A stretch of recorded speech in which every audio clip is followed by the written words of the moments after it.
Please call the roll. Commissioner Powell, Commissioner Smith-Charles, Present. Commissioner Erickson Galt, Here. Commissioner Spiz, Present. Commissioner Gershenson ex officio, Here. Commissioner Long is on her way, Commissioner Taylor is here, She's but here. not here, and Commissioner Markham. Here. You have a quorum. Okay, great. Let's all stand for the pledge. I pledge allegiance to the flag of the United States of America and to the republic for which it stands, one nation, under God, indivisible, with liberty and justice for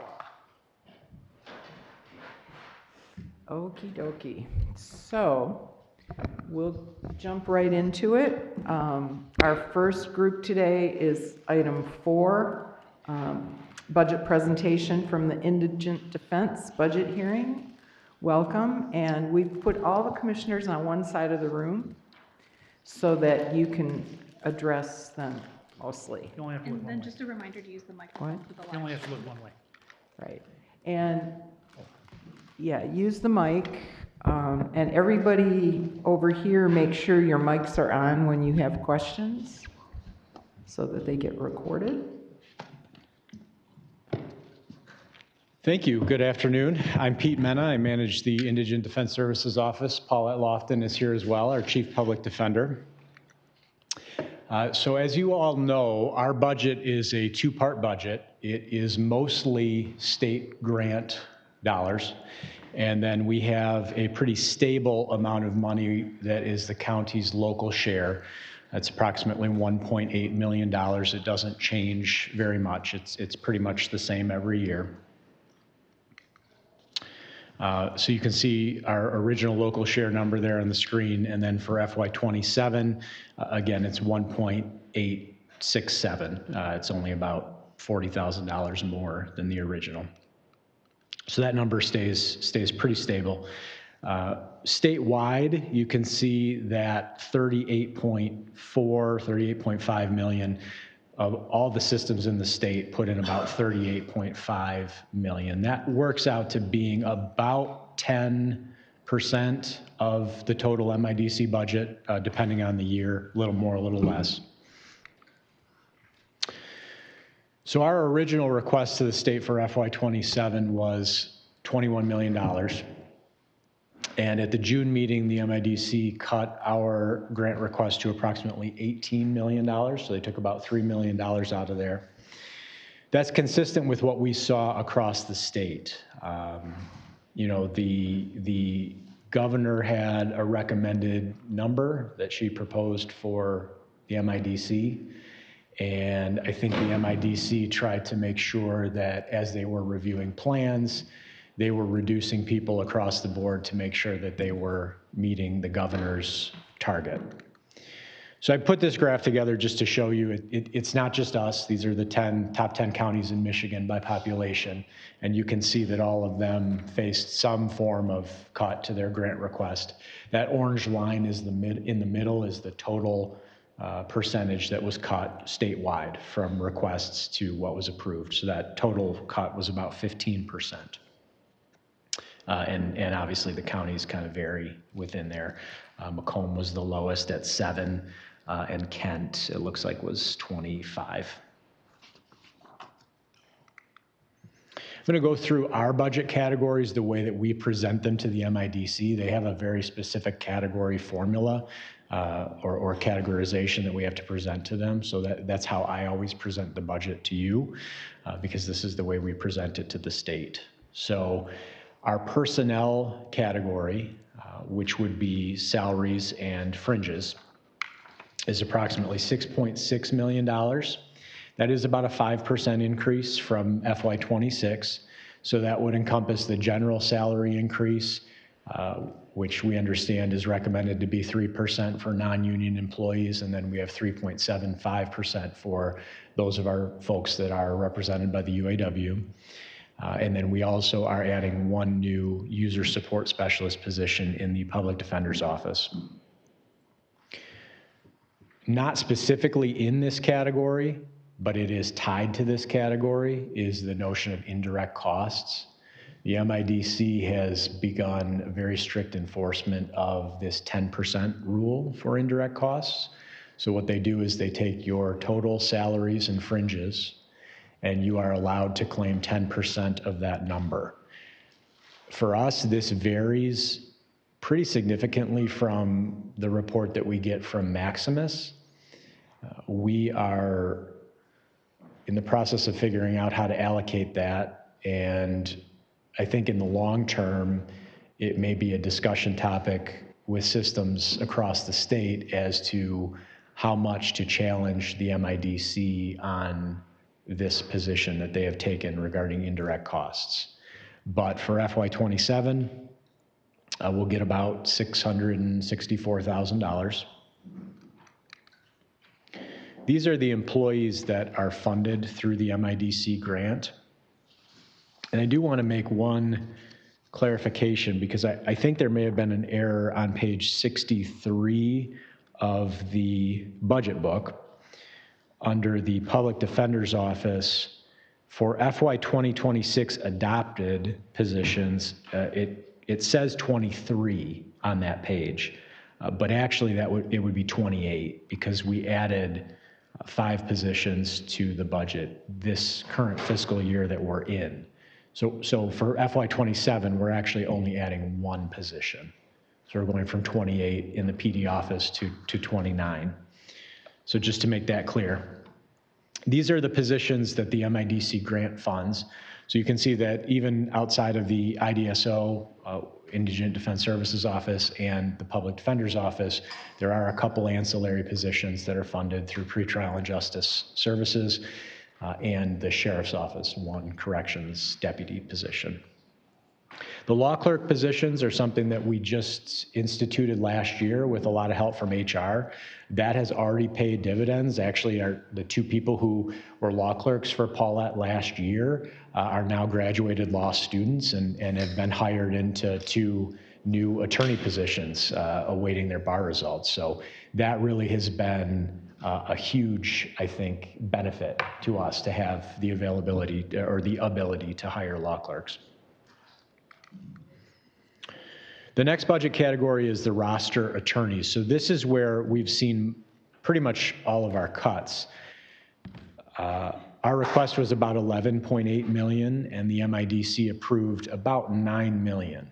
This includes all of the hourly rates that we pay to our roster attorneys, felony and misdemeanor cases, our specialty treatment courts that our attorneys staff in district and circuit court, shift payments for arraignment shifts and house counsel shifts.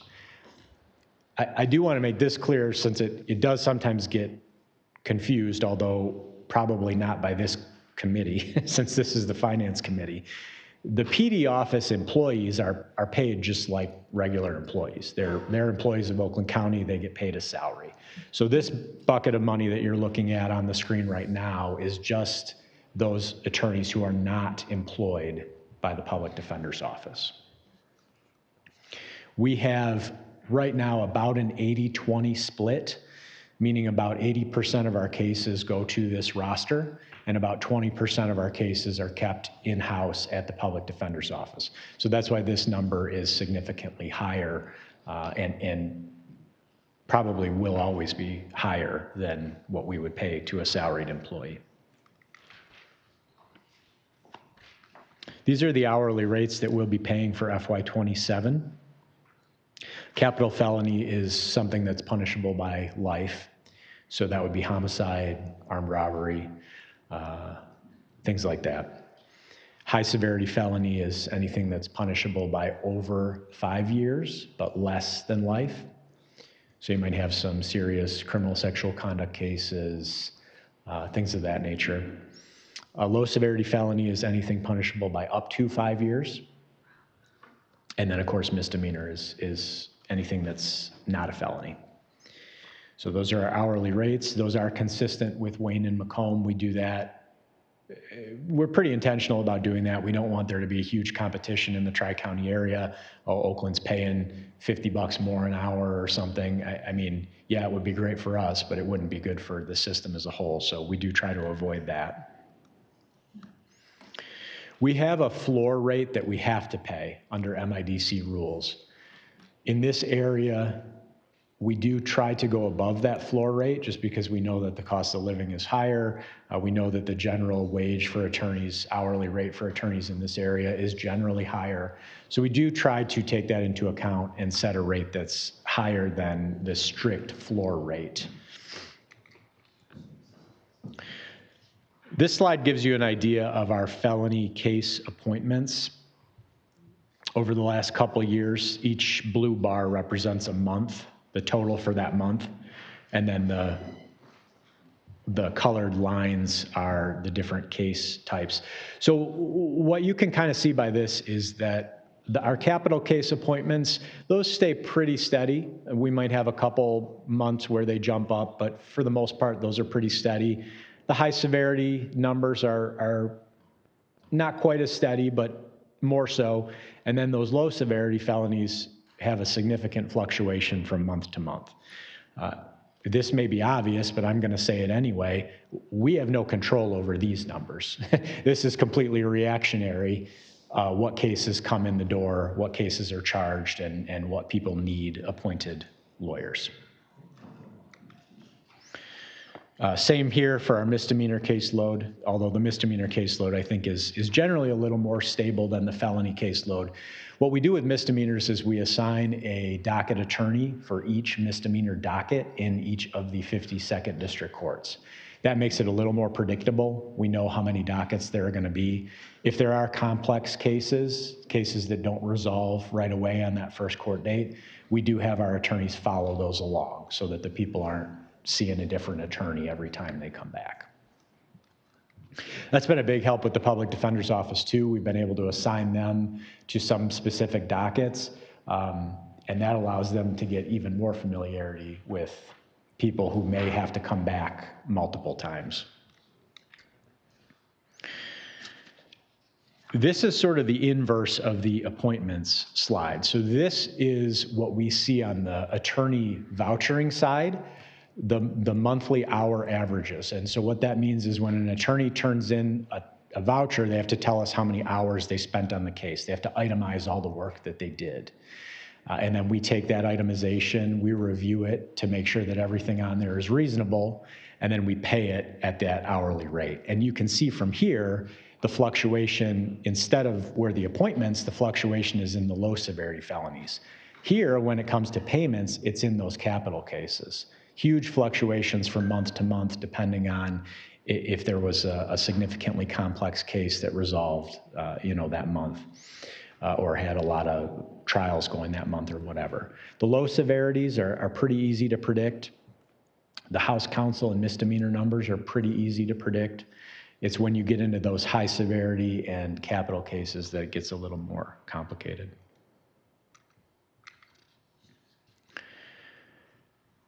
I put this up here basically to reinforce what I just said. You can see those standard deviation numbers get much lower once you get down to that misdemeanor, House counsel, low severity. So standard deviation approaching, I won't pretend to be an expert in math, but a standard deviation approaching 0 essentially tells you that that number is remaining more consistent. A standard deviation. Thank you. A standard deviation, as you see for those capital cases where the standard deviation is 13.5, that shows you that that number is not remaining consistent from time period to time period. I use this data, and this goes to the question about the MIDC cuts. So we proposed an attorney fee budget based on the data that we have. We know the vouchers that we have coming in. We know the hour averages that we are seeing. We know what our hourly rate is. We know that from a PD office perspective, next year we're not really adding more lawyers.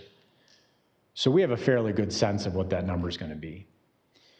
The cut that we got from the MIDC was not a challenge to our data, right? So it's not like the MIDC came to us and said, here's why we think your data is wrong. And so we're going to cut $3 million because we believe your data is wrong.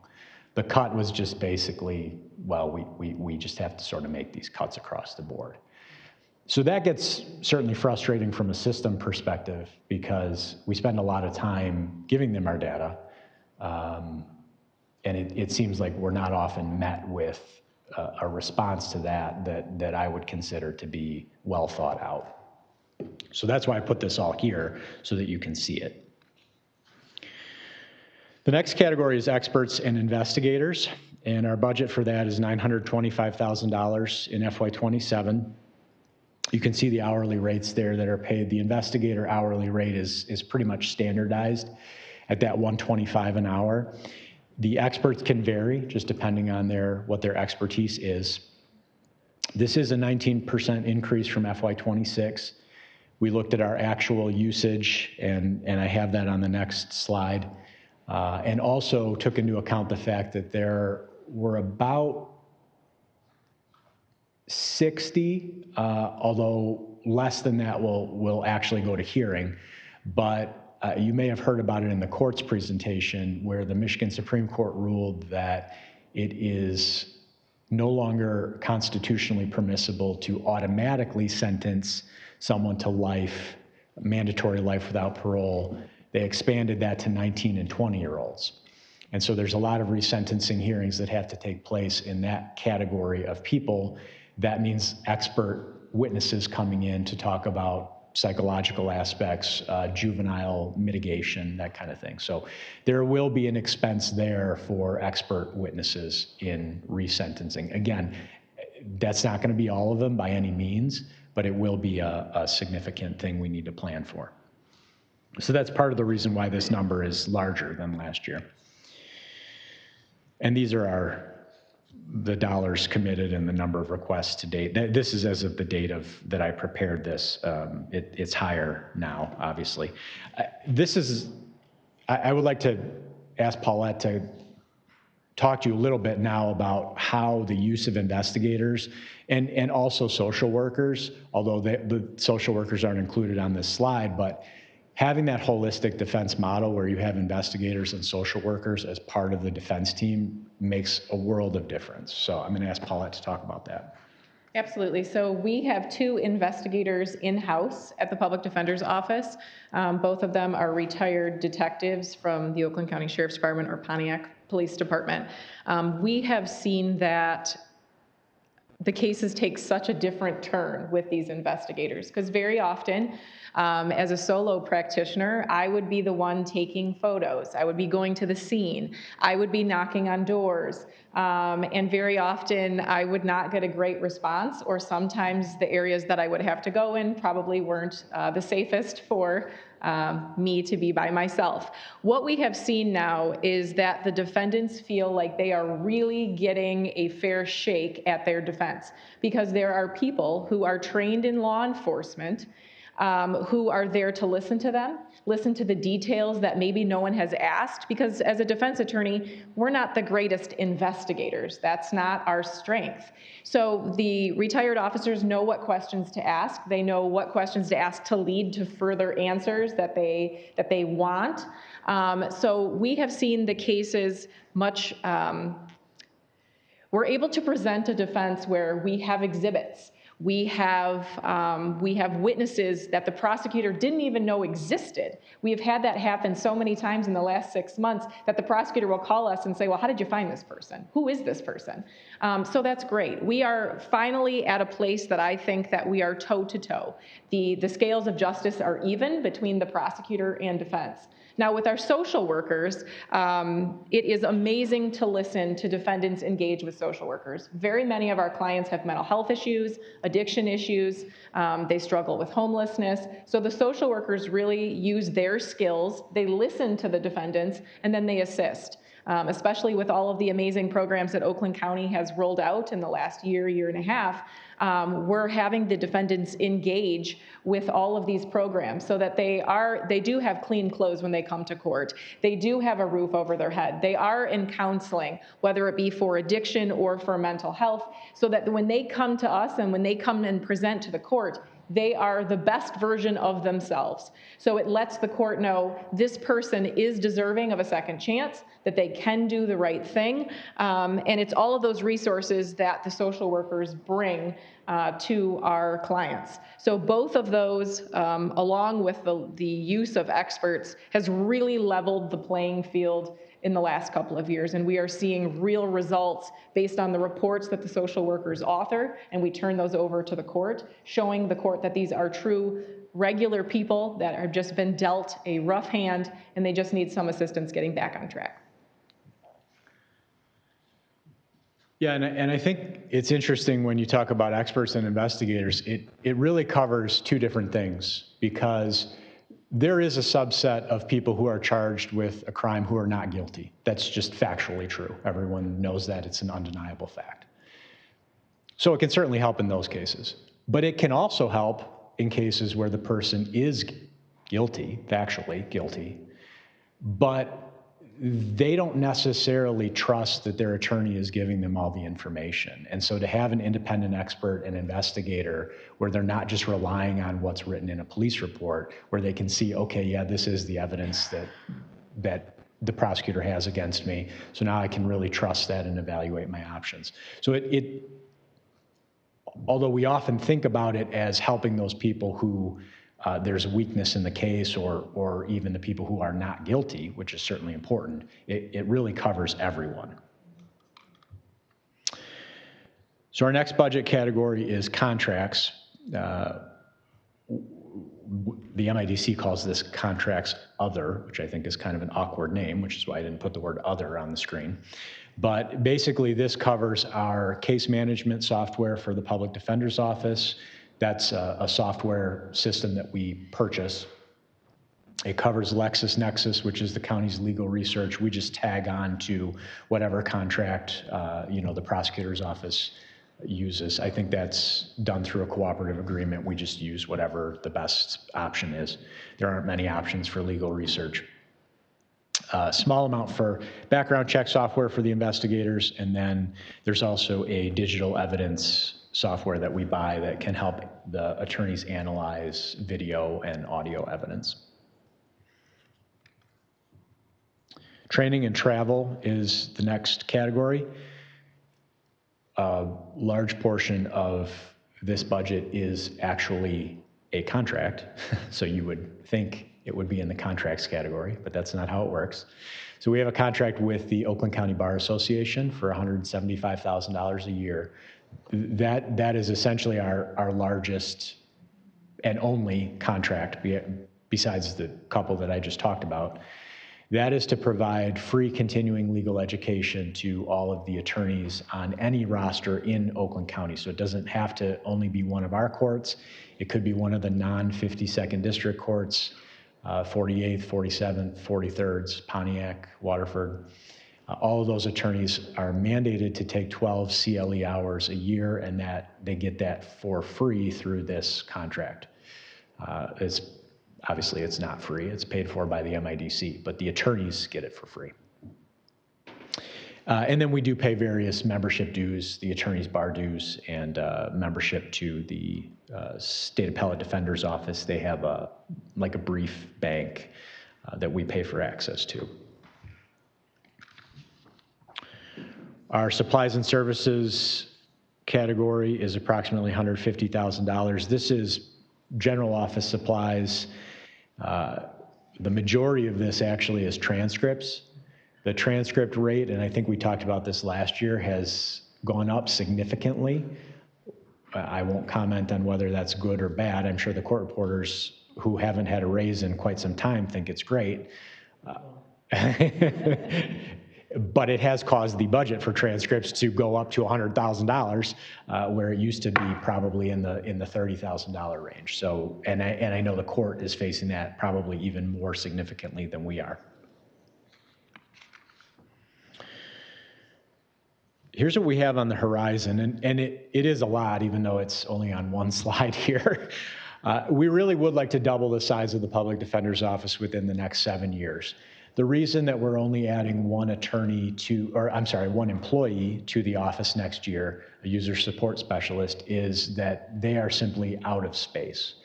And we knew that. That's not a surprise. We knew that in the planning for the move to Pontiac, there would be a year or two where we needed to remain stagnant with our staffing until that office space piece was sorted out, until we figured out exactly where the PD office will be housed, and then we can figure out how many people we can add. This will be a phased add-in. We're not just going to go from 30 people to 60 people in a year. That's not really productive to add that many employees in 1 year.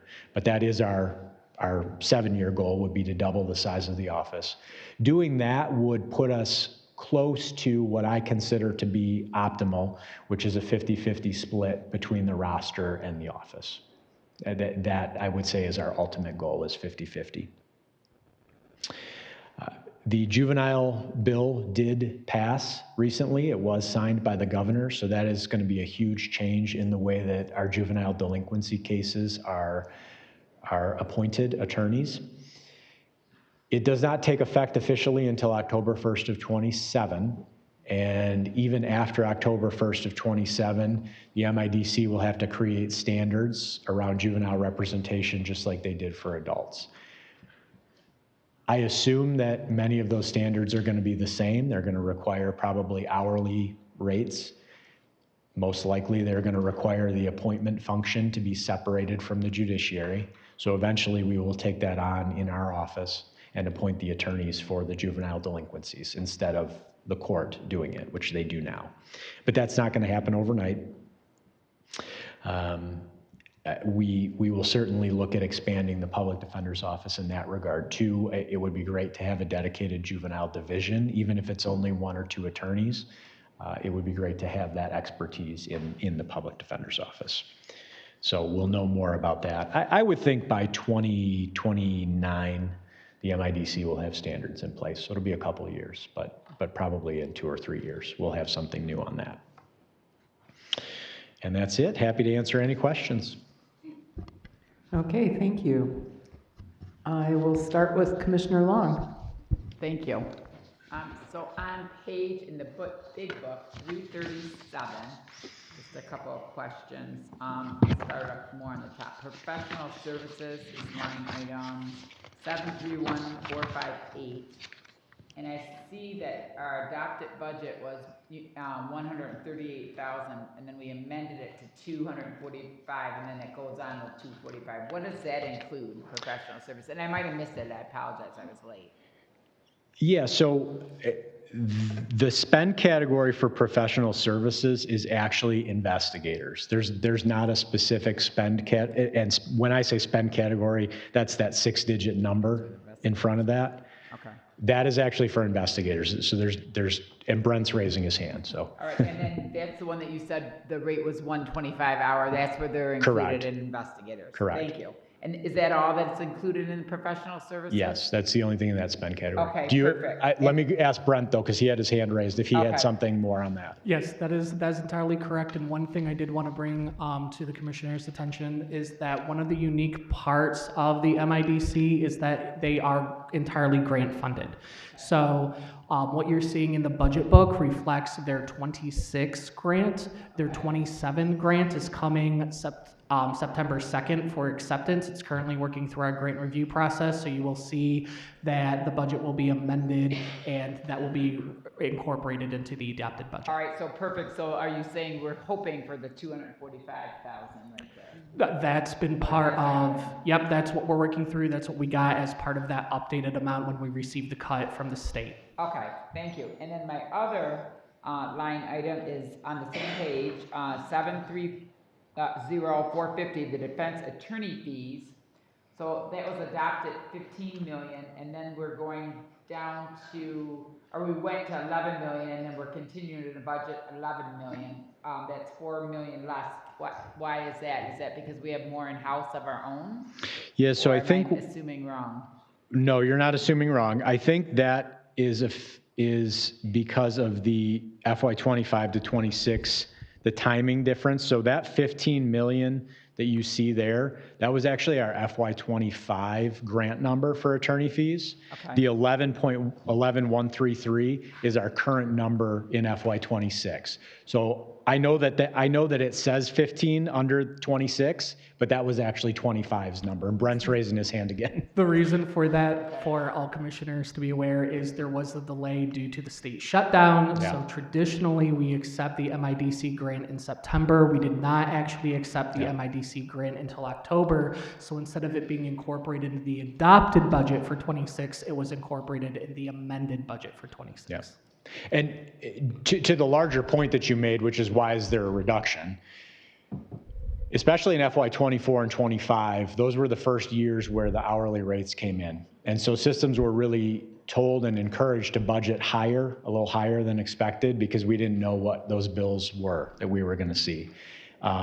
Once we got a few years in and we could better predict the bills that we would see, that's why we have intentionally shaved off on our end. We've brought it down a few $1 million, even with our own data, let alone the cuts that the MIDC is trying to make on top of that. Okay, well, I'm just surprised it's down because then your slide said everything was up about 3.8%, their rates. Yep. So, and then that was a $4 million, that's why I asked Yeah, that, because the rates went up at least 4% almost on some things. And that is specifically because systems were encouraged and recommended to, I don't want to say over budget, but you didn't know what bills you were going to see. So we really did go on the higher end of what was expected. We didn't really think we were going to probably need 15 million in reality, but we wanted to play it safe, so. And then, just so I'm clear, these are the defense attorneys that we contract? Correct.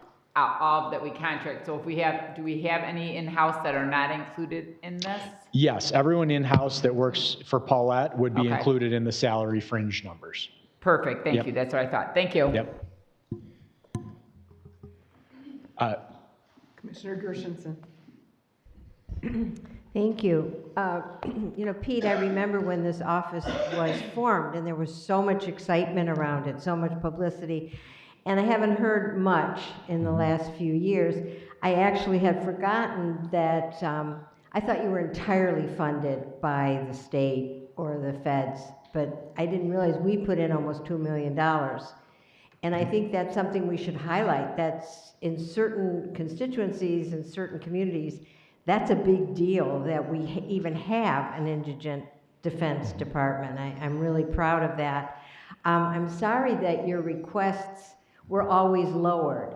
Do you tend to ask for more than you need, expecting that? We didn't this year. Previously, that is how the budgeting worked with that attorney fee category. All the other categories are pretty stable. You know what you're going to need. The attorney fee category, previously, it was done that way. One thing that we heard from the MIDC this year is that once our third quarter report is submitted, because we have to turn in reports every quarter.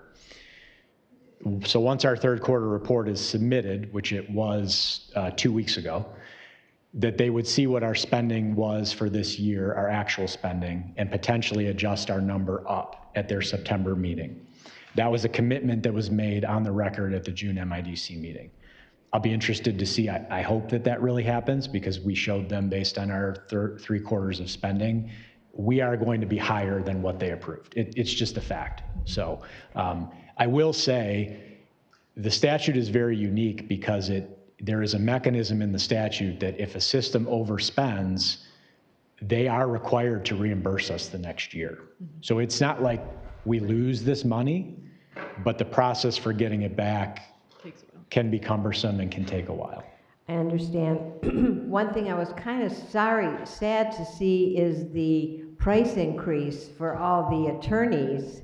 And who pays that? Does the client pay that? The or- hourly rate? Yeah, the hourly rate. No. We pay that. They submit the bill to us. And in fact, as a policy matter, as of several years ago, our courts don't order attorney fee reimbursement for people who are indigent. So they do not pay. Okay. And then my last question is, you're asking for new positions. Were they granted in your? Yes, the new position, just one new position, user support specialist, that was approved. Okay, and were you asking for anything else, or that was it? That was the only HR related. Yeah, Got it. You're pretty modest, yeah. Pete. And Great like I job. said, No, in the next really 7 great years, job. it'll definitely be more than that, but for next year is only one position. Thank you. Thank you, Commissioner. I will, okay, Commissioner Smith Charles, and followed by Commissioner Spiz. Yes, Commissioner Charles for the first time. I just wanted to get a little inside baseball on the cuts to the top 10 counties. I saw the orange line where it was statewide, and I guess I was just trying to digest, for example, where it says Oakland, 16%. Is that reflected in the chart, meaning we were above the averages for statewide? total? Correct. The statewide was 15 and we were 16, I think. In other words, more. Correct. It was more impactful. Okay, so that's what I was trying to see with Washtenaw, Ingham, the ones that were below the orange line. Their cuts were a little bit different. Yeah. Okay, that's really all I needed. Yeah. Thank you. Thank you, Chair. Okay, Commissioner Spiz. Thank you, Madam Chair. Going to contracts, your contract slide. It's for $86,000. A lot of those softwares, I believe, are also used by the prosecutor's office. Do we split that, or do you have to have separates? They definitely would have to be separate just for attorney-client privilege. Lexis. I'm just wondering, if we as Oakland County license a software with brand X, Yes. could you use it also and the prosecutor use it? but- Yes, Okay. and we do for 2 of those, the Lexis and the background check software, that's exactly what we do. Perfect, that's what I was looking Yeah. for. Thank you. Okay, Commissioner Taylor. Yes, thank you. My question is probably more for. Mike. My mic is on, I'm sorry. I was looking for Brian Leffler, but maybe Brent or Cheryl. It's on the transfers in and out.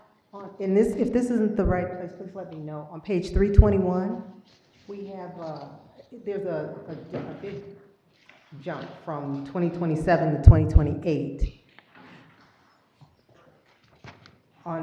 It's number 10100. I was going to say, I don't think that's our page. No, no, no. Oh, I was asking him, and if this is the wrong place, let me know. What made me see that is that on your page 204, you do have some transfers in and out. So that brought me to the other number yeah. on the other page. So that's why I said it's probably not for you specifically, but for our fiscal services. Yeah. I will say, just as to our transfers out, that's always that local share number. Right, that's what Yep. yep. And I got that from you. But when I looked at the total numbers on those pages, am I looking at this right? Is it a cumulative number and? So what that page 321 is looking to do is show the transfers in and transfers out that are held within the non-departmental department. So instead of showing it just as all one line, we try to go that next step to show where is that money being transferred to or from. So that's not related to the MIDC portion. Correct, because on theirs, but as a general question, well, maybe let me ask it a different way. Is there a way for us to get a report for what come out, so we can see a listing of things that's being transferred out, so we'll know what kind of balance we have in there?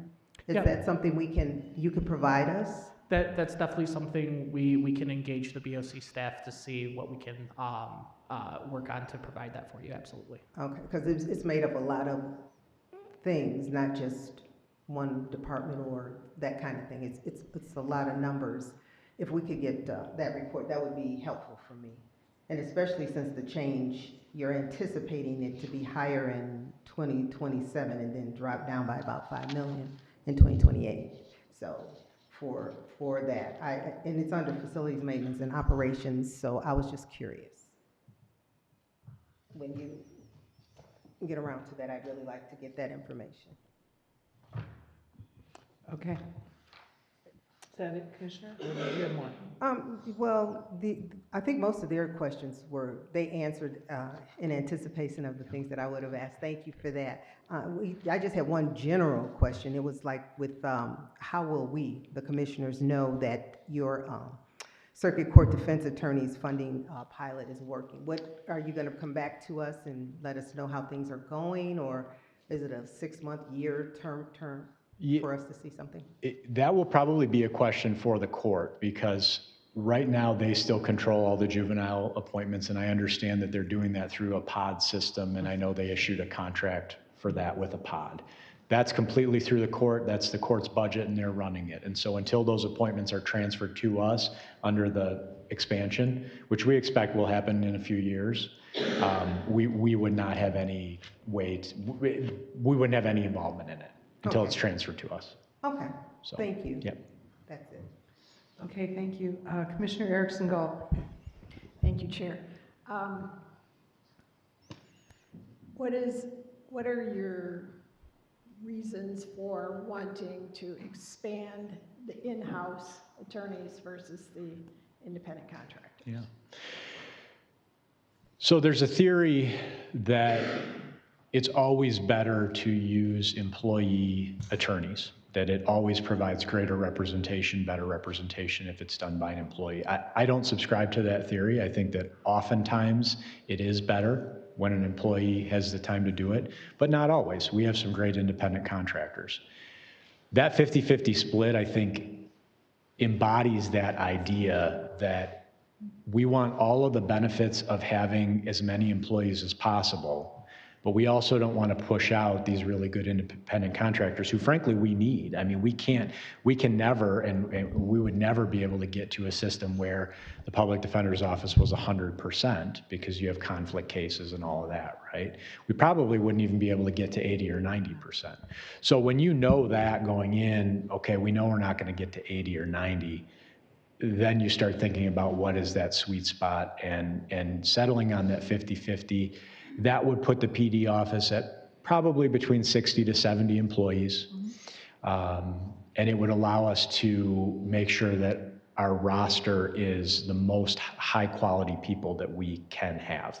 So in other words, not to say we do this now, because we weed out and we do performance evaluations on everyone on our roster, but not having a person on the roster who's just taking up space, only having the roster for people who are high quality advocates.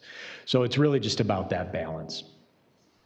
Yeah, I was wondering, because I know we discussed last year how the increase in rates has enabled you to seek out people who otherwise weren't interested in the court-appointed work in the past, who would perhaps be more interested in doing federal work.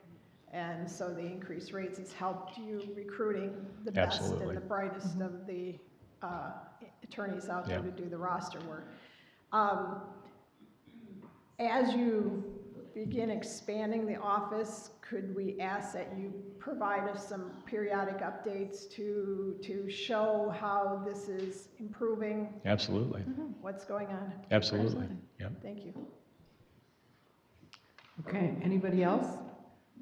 I just have one question. Early in your presentation, you alluded to the fact that about 80% of our clients are the outside counsel, and about 20% are in-house. How do you decide with a client which way it's going to go? So Paulette and I talk very often about how we're going to divvy up some of these cases.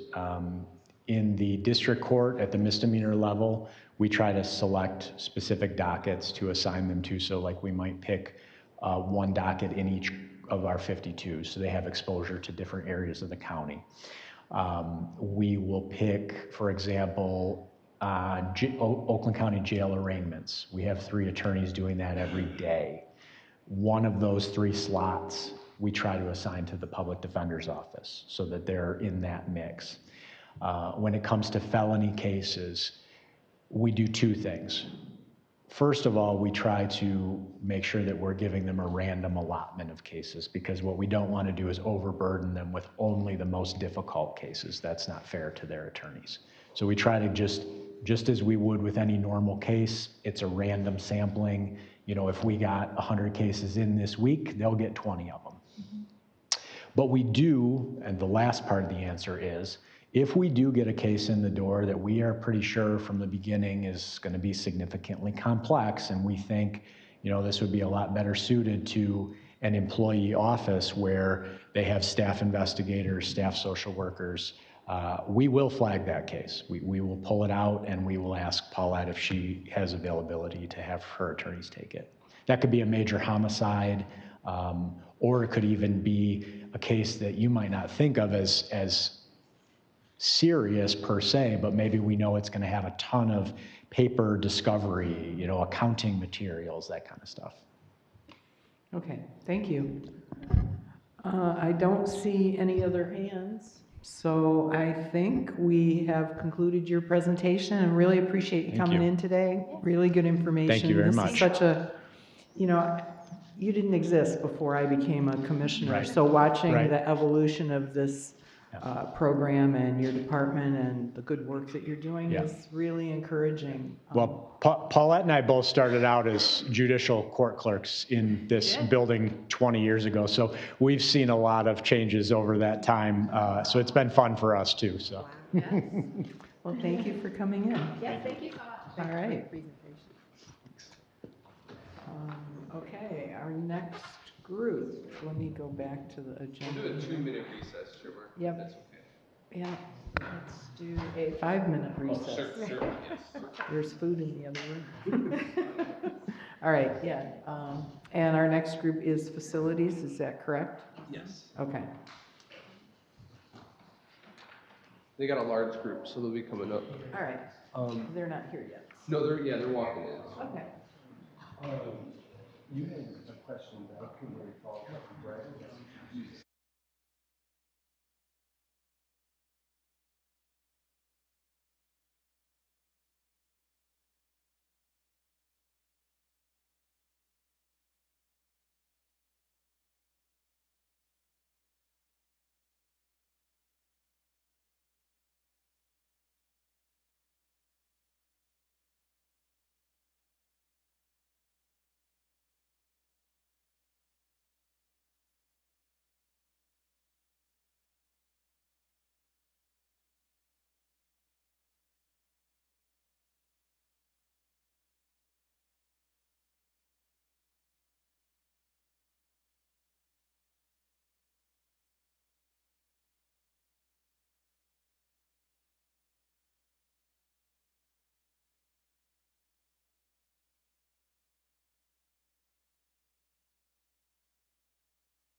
Okay, everybody, we're back. The facility, or the Finance Committee of the Board of Commissioners is ready to hear from the Facilities Management Department.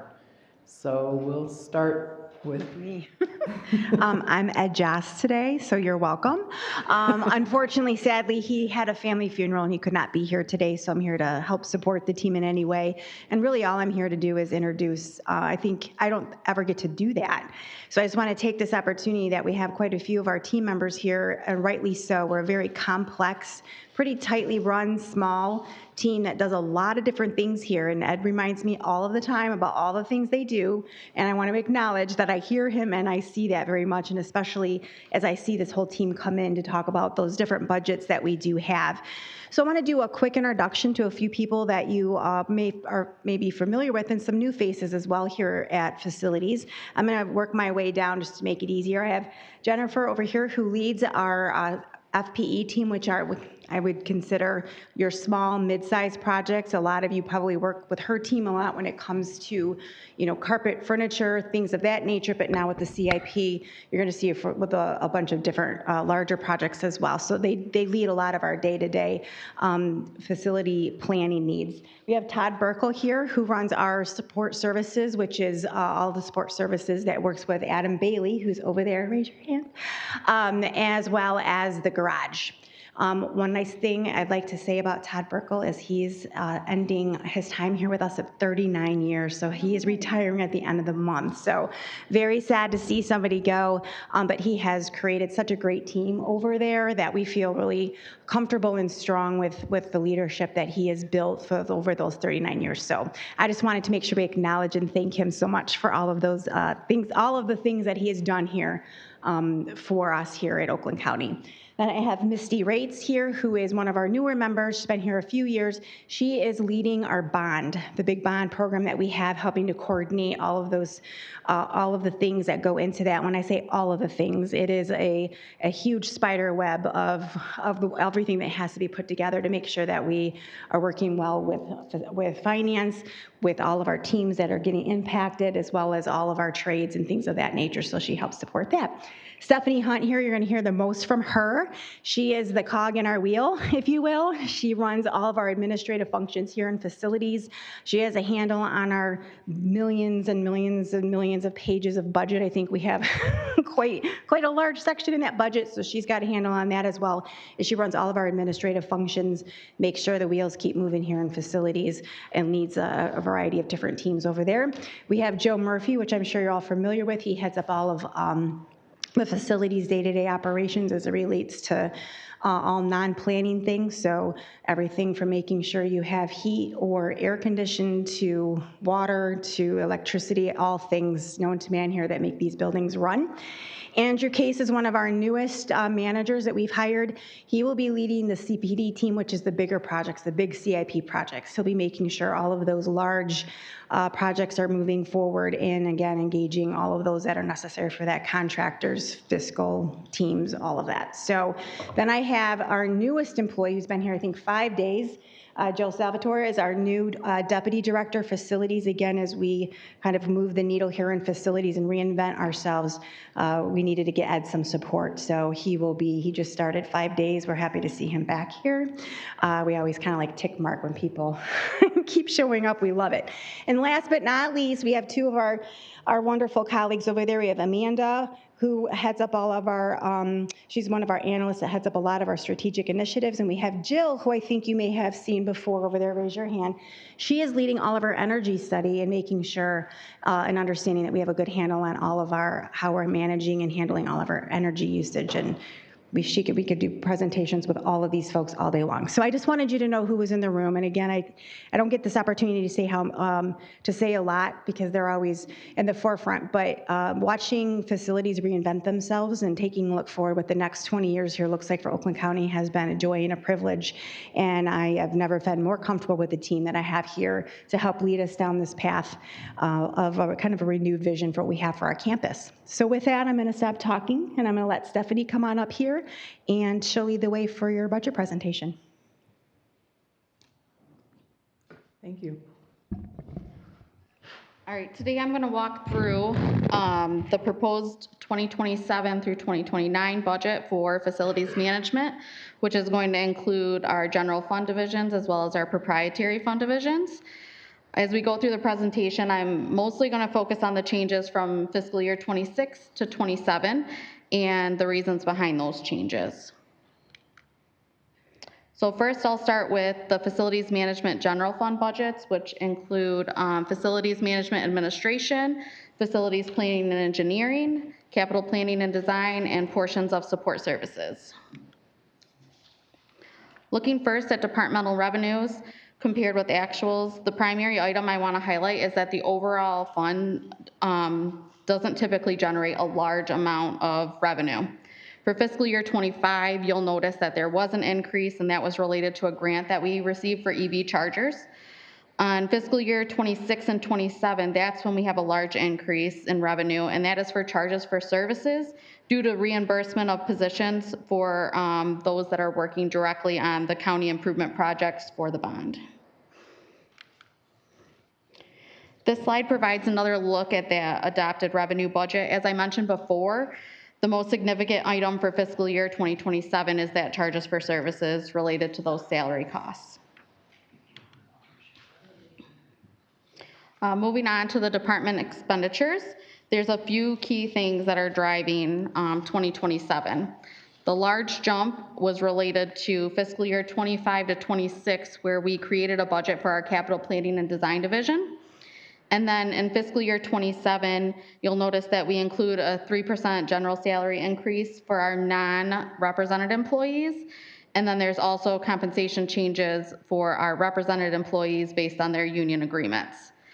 We also see finally the full impact of the new positions that we were created in fiscal year 26. So the salary for those positions were prorated in fiscal year 26, but in 2027, they represent the first full year of those budgeted personnel costs. Those positions, as you know, we brought a resolution before the board about them, and they were created to support facilities management's growing responsibilities, particularly around our capital planning, project management, and asset management. As I mentioned on the previous slide, again, those changes resulted from capital planning and design getting their operating budget in 2026 and now having more established levels of activity so we know where they should be at. And then we added those new positions during fiscal year 2026. We also had an increase in transfers out. That is to support our repair and replace fund. And we had a decrease in internal services, and that is overall based on the usage and allocation of those adjustments. For personnel, this slide shows our personnel changes. However, we are not requesting any new positions for fiscal year 27. This is just showing the increase that we had going from 26 into 27 to support the growing needs for our capital improvement program. Next, I'm going to start talking about facilities maintenance and operations, or FM&O, as you've probably heard it referred to. This is where you're really going to see the operational costs associated with maintaining our county facilities, as well as keeping them functioning safely and efficiently. Taking a look at our fund revenues, you'll notice an increase, and the key takeaway here is that in FY27, the revenue budget is being adjusted to support the operational requirements of the fund. This slide provides a little more detail of our revenue. In fiscal year 27, we have an increase in planned use of fund balance. And while that isn't a reoccurring revenue source in the same way that charges for services is, instead, it represents the planned use of existing resources to support our anticipated expenditures. Looking at FM&O expenditures, there are several significant changes, which I'll review when looking into the next slide. This slide gives us a little more detail about the expenditure changes that we have. I want to note that our indirect costs are increasing approximately $291,000 based on allocation and usage adjustments. We also have increase in other items such as utilities and our sublet repair expenses. These increases are associated in part with the county's recent acquisition of facilities such as Emergency Management Warehouse and the Novi building in an effort to move away from leases. FM&O is absorbing the cost to operate those facilities now. At the same time, we've had several expenditures show changes because of the transfer of the Building Safety Division from the FM&O fund into the general fund under emergency management. As you know, they were moved under emergency management a few years back, but their budget remained under our fund. This is why you'll also notice that there was an increase in transfers out due to $5.8 million going to the general fund to cover safety operations until their indirect costs can be established over the next 2 years. This slide really demonstrates how our budget changes are being driven by our new facility responsibilities, our operating costs, and organizational changes here at the county. Personnel, we don't really have any major changes to our personnel. We're really just working to fill several field staff positions that we have due to retirements and promotional opportunities. With that said, we have 3 new employees that are actually starting over the next couple weeks here in facilities and maintenance. Now I'm going to start talking about motor pool, which is another proprietary fund. The motor pool budget is driven by the cost of maintaining and replacing the county's vehicle fleet. You'll notice that there's changes in both revenue and expenditures that reflect the current fleet activity, maintenance costs, vehicle replacements, and market conditions. Looking at the revenues, you'll notice there's an increase in revenue for fiscal year 27. These revenue changes are intended to align the motor pool budget with the actual cost of operating and maintaining that county fleet. The adopted revenue budget shows an overall increase that's primarily related to the following items. Charges for services have increased as a result of a 3 cents per mile increase in the maintenance rates. These rates account for our anticipated fleet maintenance, depreciation, and insurance costs. There's also an increase in the planned use of our fund balance, and there's a $1 million increase in gain on exchange of assets based on anticipated vehicle sales. Lastly, there's a minor increase you'll notice in the transfers in from other funds. These changes help provide the resources necessary for the motor pool's planned operations and vehicle replacement activities during this fiscal year. Looking at the budget expenditures, they're reflecting the actual costs associated with maintaining that fleet today while planning on future vehicle replacements. On the expenditure side, again, you'll notice that personnel costs reflecting the 3% general salary increase as well as increase for our union employees. There's an increase of approximately $106,000 for contractual services that includes areas such as insurance, sublet repairs, auction expenses, garbage and rubbish disposal, and our car wash expenses. We also have an increase in commodities by approximately $11,000, primarily for tires to reflect the current purchasing prices and anticipated replacement needs. Depreciation also increases by approximately $147,000, mostly related to vehicle depreciation. That increase reflects the planned capital replacement schedule, though. At the same time, internal services decreased by approximately $78,000, primarily because of adjustments to information technology and radio communications. For our personnel within the motor pool, there are no changes for fiscal year 27. And facilities management is not funded by any grants, so you will notice we are at 0 here. I'm going to let Amanda come up and speak to our strategic plan.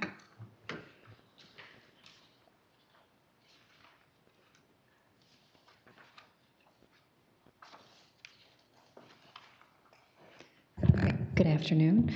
Our strategic plan is up. I'm not going to go through it line by line because I know you are all capable of doing that yourselves.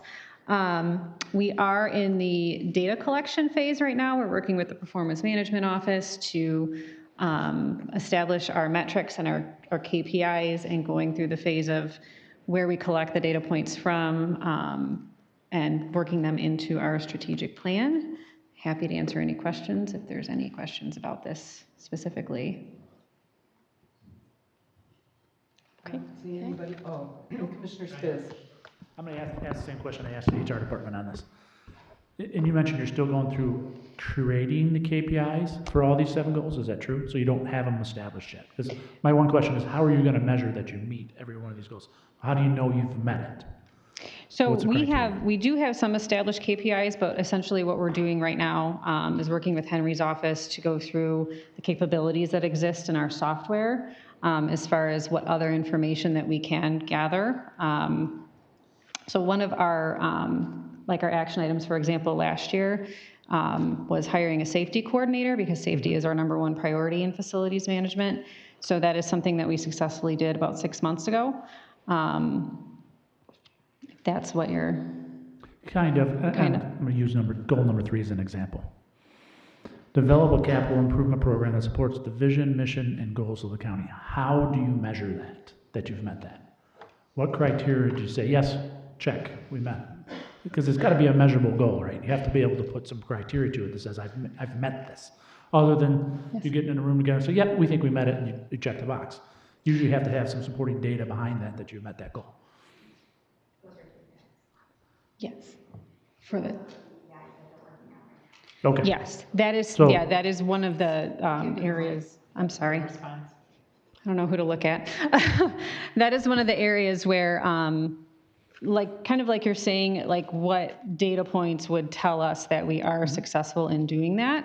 I will say with the addition of the bond, it's kind of given us more data points, but at the same time, like working with Andy's new team to do that, I don't. Thank you. Because in the future, Thank you. I mean, Sorry. come up and, because I'm going to ask questions like that because Yeah, so I that's see what these I'm- goals and objectives all Yes. the time, and Right. a lot of times people put goals and objectives out there that are not truly measurable. Correct. It's more of a wish list. Great, yeah, we can do Yes. that, but how do I measure that I actually met the criteria to say that goal is met? And that is what we're doing across the organization, and that's what Henry is trying to help everybody do, is there are some that are more output, if you will, KPIs, but then there are some, how are you proving or showing your measure of success? And so that's what this team has been working on as well, and I think once we're done, we can share that.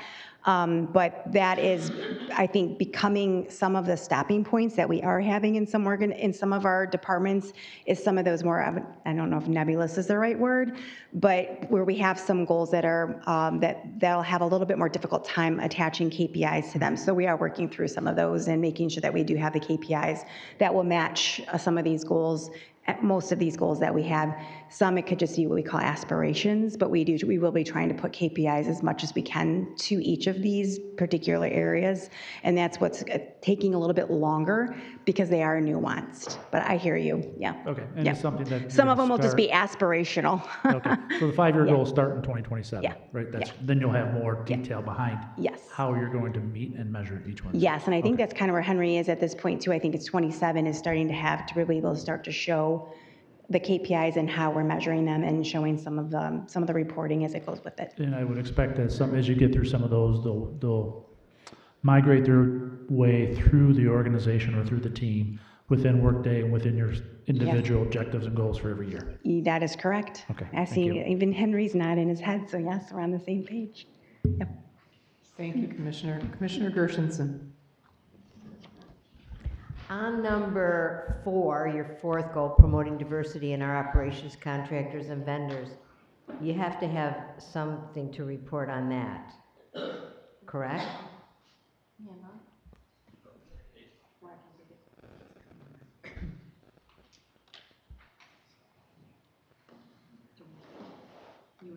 Yes. Oh, okay. I mean, I can be up here, but yeah. Again, that's something like, that is a goal, but gathering the data points on that, we're still working through, right? Being able to establish the, Brian? I got it, hang on. Let me take it. We have a couple different things, right? So we work through as it relates to staffing and how we, all of the measures that we're doing through HR and with the DI office on the hiring piece of that. So I'll separate that as it relates to vendors. we're actually working on that as well as mirroring the same things that we're tracking when it comes to Alicia's department in finance and following some of the same guidelines, if I wouldn't even say kind of, following the same guidelines that we put forth here as well for Pontiac and the project that we did there. We learned a lot from that. So we will be, again, measuring and making sure that we're creating some of those same reports that we're using right now with our CIP projects and all of our other vendors as well. And overall, looking at how we can track all of those things, making sure that we're meeting our targets, and more than meeting our targets, but making sure that we are casting our nets out, making sure that people have accessibility to many of the projects that we're doing, because we do have a ton of contracts. I can't even begin to look at the number from very small to very large. So we are looking at learning from Alicia and her team how we're doing that with all of our contracts, not just the CIP bidding and things of that nature. So 5-year goals starting this year. So I guess I was operating under the assumption that you would have had some of this information from the last few years. Yeah, I mean, I think in the defense of my team, they were one of the first guinea pigs, right? So we've been working through what's working, what's not working. What we're finding throughout the county, and anybody can interrupt me if they want, Henry, we're having a hard time. The data is not as easy to get as we think it is. So we've had to rethink how we're getting the data, where we're getting the data from. So this team has actually been operating with goals for about 3 years. What we've been trying now to is massage and understand our KPIs and making sure that we have KPIs we can actually track and measure and shifting in that way. So it's been a learning. They've actually been HR and facilities, they both are guinea pigs for each other, and I can tell they all look at me like, oh, here we go. We've been learning off of them on what's working and what's not. So I think, and now with Henry coming on board last year, you're actually 2 years, you've been here full 2 years now doing this work. I think we're starting to find what's working, what's not working, and still we're struggling getting the data all the way around, but I think we're finding inroads for that as well. So we still operate inside these goals as it relates to that, but the measuring has been a little bit more difficult, but I think we're finding some light at the end of that tunnel. Mr. Leffler, did you want to add anything? No, I just want to say we are working closely with procurement on this, on that goal number 4. So we're involved. Good to know. Okay. Back to you, Stephanie. Right. So I just wanted to close a little bit and say that these budgets reflect what we need to be able to continue to maintain and operate our county facilities and fleet over the next 3 years. Most importantly, this budget aligns with our KPIs and also with our plans with Oakland County. Our goal is to continue to provide safe, reliable, efficient, and well-maintained facilities as well as our fleet. And we need to be responsible stewards of county resources at the same time. We thank you for your time and consideration, and we're happy to answer any other questions you may have. All right, thank you. So I will open it up to the commission. Commissioner Smith-Charles. Thank you, Ms. Chair. Great job today. Thanks, everyone. And let me make sure I don't misspeak, and want to say, Todd, thank you so much for your time here at the county. Thank you. Certainly, we will miss you. It goes without saying. And then I was texting Ed, because that's my homie, and he did say he was out on bereavement. So we all extend our love and support to the family on that. I think where I'm coming from, again, is more narrative level. I got a chance to meet with Julie from our sustainability office last week, and really encouraged by what she had to say. And I know facilities is, when you study about pollution, and I don't know if we're allowed to even use the term pollution anymore, we'll say greenhouse gas emissions, that our fleet and our facilities are typically the largest impactor of that. And so I notice items 5 through 7 really speak to sustainability and the environment. And I heard someone say, I won't point out who, someone said that safety is their biggest priority. And so while, of course, we want people safe, I also want us to be good stewards of the environment. And so, are there hurdles that, inherent hurdles that exist just by the nature of what facilities are. But I guess my question would be simply, have you begun to integrate some of your practices with our sustainability office to help with that? Because unfortunately, with sustainability, you spend money today with the hopes of recouping some ROI sometimes 10 years later. And I know that that would be hard to capture. So what's your thoughts on that? And that's for whoever can answer it. Yeah, you can go ahead. Okay. I know this too well, I know, right? Again, one of the things that I had mentioned before is this opportunity that facilities is really reinventing themselves. And so one of the things that has been, crucial in that space is we can have a sustainability plan all day long, but you don't have money to fund it. It's really difficult. So I would like to say that we have done a really good job of integrating the stuff that Julie has brought to light in the sustainability plan into all of the plans that we have done as it relates to all of our CIP projects, how we're handling HVAC. The addition to Jill has been fantastic. Another level of making sure that we're maximizing our energy use and lowering those greenhouse gas emissions as much as we can. So when we talk about our priorities and how we handle all of our CIP, it is very much in those spaces of making sure that we use the highest and best use, ensuring that we are sustainably or using sustainable practices in all of that. So it's a real opportunity, and I'm really glad that we were able to have that that plan in place already and have Julie on board, and well as Julie to make sure, or Jill to make sure that we know and understand what that looks like in all of our plans. Okay. And lastly, and this is just point of privilege, and it's like totally opposite of sustainability. My question is, in the restrooms, there's no seat covers, and I realize it's probably a cost savings to not have those seat covers, but I'm just curious, was that a conscious decision to not utilize the little, Kimberly-Clark, whatever the company may be, seat covers versus no seat covers? And again, it's just a personal point of privilege to ask that. So I will just say that one, cost is a factor in that, and two, in public spaces such as the courthouse, there's a lot of things that get flushed down the toilets, and excessive plugging of toilets and things like that can cause costly repairs. So say less. Thank you. You're welcome. I gotcha. Thank you. Okay, is that it, Commissioner Smith-Charles? Big finish, wow. Commissioner Powell. I just had a question before we started. Who is the director of this? Who runs this? Director. Ed Joss. Okay, he's still here? No, yes. He's on bereavement.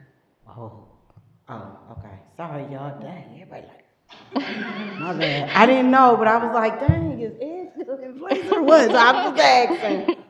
Yes. Okay, thank you. That's all I was asking. Okay. Commissioner Taylor. Yep. Thank you, everyone.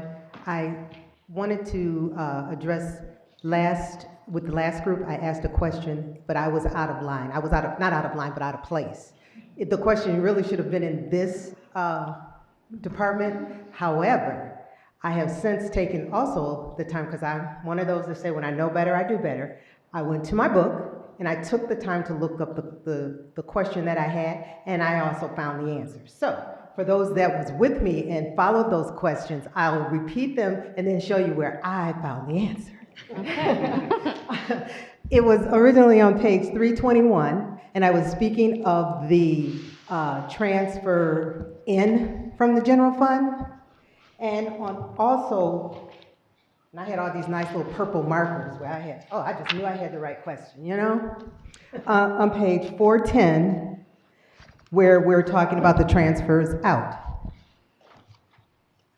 And that was also from the general fund, where I went, and I was concerned with, or my interest was in fiscal year 2027 and 2028. But where I found the answer was with the help of staff. I can't say I did it all on my own. I did not. I had the help of staff, which are very, very, very helpful. Is in our categorical on page 121, the fourth bulletin down, it explains the transfers in and out. So when I make a mistake, I like to correct it. So thank you very much, and I like the presentation. that Thank you. had here. This is a good time for me to point out to those in the public and anybody else, these commissioners take this business seriously. They read this book and the one that accompanies it, and they formulate good questions, and I really appreciate how deeply everybody digs into this, because the departments have done a great deal of work preparing for this, and we are all, everybody in this room, taking the budget really seriously, and we appreciate the work that you all have done. So, and I appreciate this wonderful group of commissioners that have been riding with me this whole way. It's, yeah. Right. Okay, other commissioners, do you have questions? No. Wow. Okay. I only had one comment that I wanted to make. It's such a big, wide-ranging world, facilities, with what's going on here, what we're planning in Pontiac, and all of that. I know that you come and present to us on a quarterly basis of what the CIP looks like and where we're at on stuff. And I just really want to encourage us to be publicizing as much as we can in small bites to the public through our communications world. I don't know about the other commissioners, but I get questions. And I live out way in Novi, you know, but I get questions about Pontiac and what's going on in Pontiac and why are we spending all that money in Pontiac and so on. So I think the progress, I know we've had, you know, press conferences, and there was one, I think, last week and so on. And those are good, but I think there's more that we could be doing through the commissioners, through, you know, communicate to us, communicate to our communications staff. The more we can integrate what's really happening, these are big dollars, and sometimes people will come to our board meeting and they'll stand at that mic and they'll say, you know, why are you spending all this money in downtown Pontiac when we have all these buildings? Well, we all know what we're doing, but I'm not sure we're communicating. I think we can communicate more. I'm not critical necessarily, I just feel like we could communicate more. That's based on what I get as a commissioner in terms of, you know, questions and what rises in my emails. So I would just encourage you to continue to communicate where all this big money is going, because people want to know. So thanks very much for your presentation. If nobody's got anything else, I thought this one was going to run over, and it's turned out to be shorter than some of the others. So you must have just been really well prepared. So thanks for coming in today, all of you. And please feel free to reach out to any of us if you need us. So Thank you. yeah.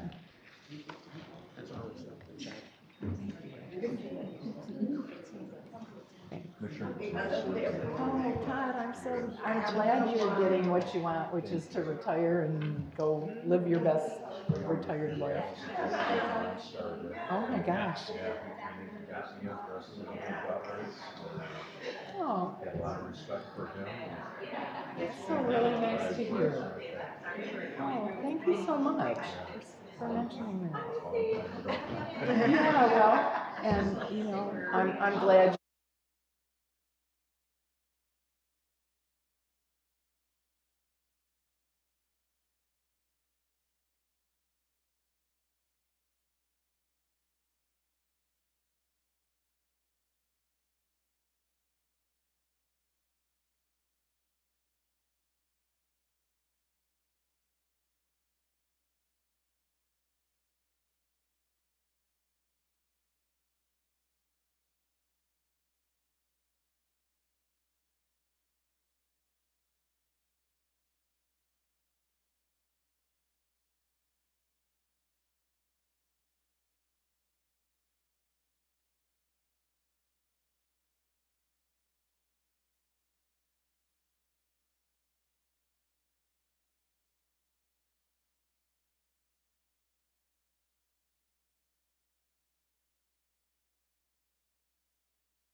Okay, everybody, we're going to get back in session with our budget hearings. Today, item 4C is Corporation Council and Risk Management Budget Hearing. Hey, good afternoon. Hi. And thank you to the chair and commissioners. So we appreciate the opportunity to come and present to you today. And I have with me Kate Alexander, who is our Supervisor of Administrative Services, and Diana McBroom, who is the Director of Risk Management. Before we get started. And you are? And of course, so I am Aaron Thomas, Deputy Corporation Counsel. The Corporation Counsel, Solon Phillips, could not be here today, so he sent his right-hand man. So before we get started, I just want to share a few things with the commission regarding what it is that we do, and just share a few numbers with you, because I think it will kind of inform some of the things that you'll see in the slides. So we are a team of, Solon, the director, and I are privileged to lead a team of 15 lawyers. They're broken down roughly into two groups, the litigation team and the transactional side of the house that handles things like contracts, grants, FOIAs, intergovernmental agreements, and the like. On the other side of the house, we have our litigation team, and basically they are involved with representing the county, its elected officials, employees, boards, and the courts that the county is the funding unit for, with the court's consent. Our mandate is basically performing all civil law functions for the county of Oakland, and acquisition of real property. So if we can go to the first slide. So you'll notice that, so basically our budget is primarily personnel costs. Roughly 90% of our budget is personnel costs. We basically, what we do through, with our budget and the resources we have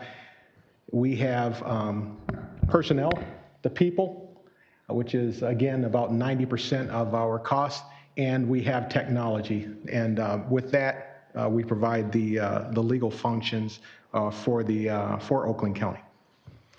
Next slide.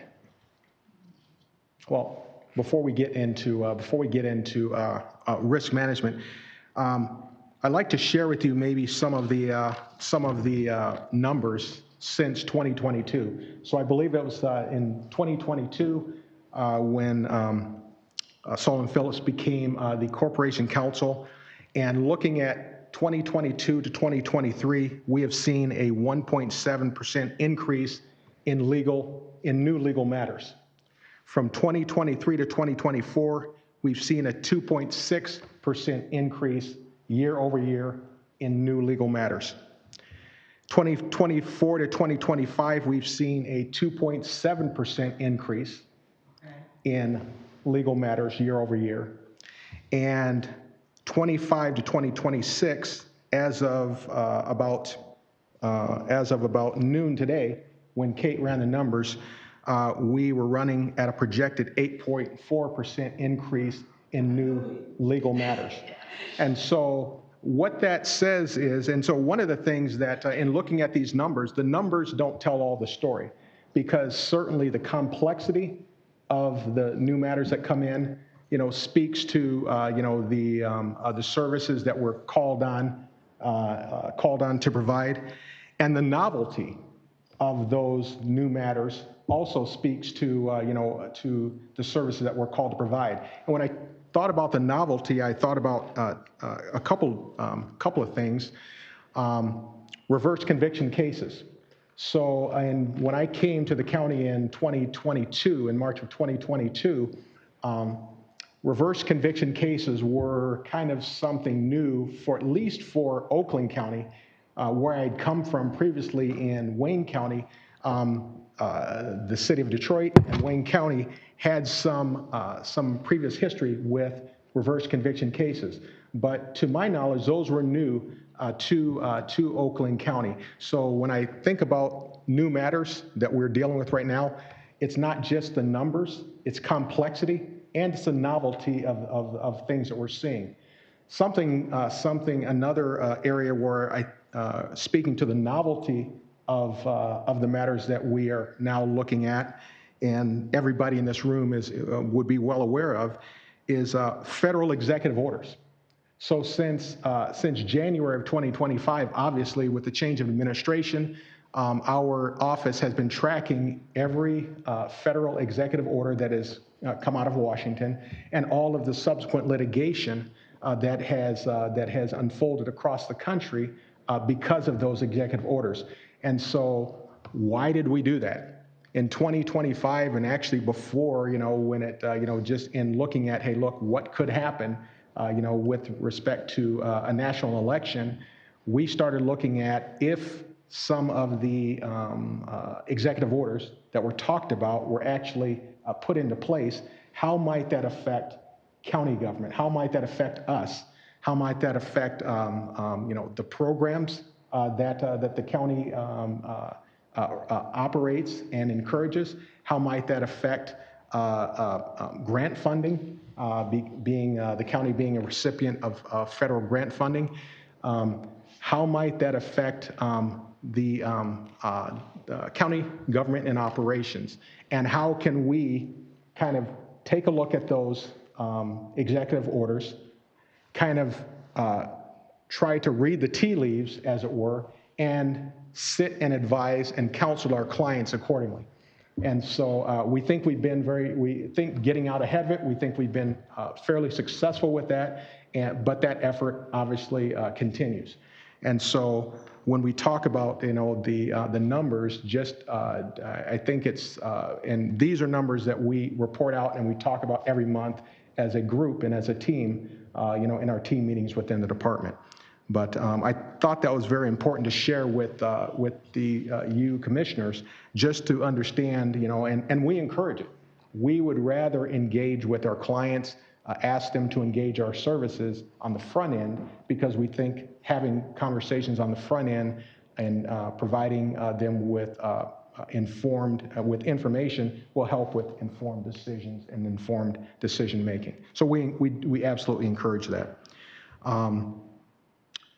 Just briefly, and I'll just kind of tell you where some of that increased legal matters kind of lives and resides.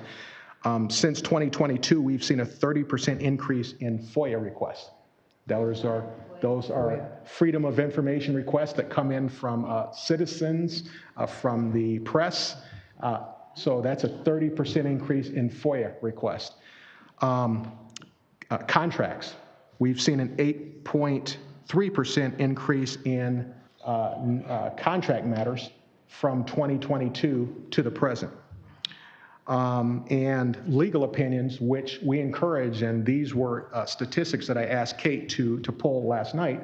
Our legal opinions are running roughly even to where we were at in 2022, but obviously we have 2 more months of time before this year closes, and so we think that we will be a little bit above where we were at in 2022. So unless there are questions, yes. I'm sorry. Thank you for coming. Sure. I really consider it a privilege that I have Solon's cell phone number. And he picks up and he answers me. And I'm very grateful to that, because sometimes the board is under tremendous pressure to get an answer quickly. And if there's any frustration with Corp Counsel, it is sometimes how long it takes for us to get the answer. Now, hearing your workload, I recognize you've got your hands full. But there are times when we've got 3 hours of public comment where we need an answer Sure. pretty quickly, and it can really take a long time. So I'm just giving you that feedback. Okay. That it is frustrating, because we're under a lot more pressure the last few years Sure. as well. Sure. And there's a lot of new issues that are coming up where we do need your help. And thank goodness you've really steered us away from where Washtenaw County is right now. And it is under your leadership that we have managed to sidestep certain things, but some things the board has not been able to sidestep. Sure. And we really depend on you. We really need it. And if there's anything you can do internally to be sure and get back to us, even with a brief response, Sure.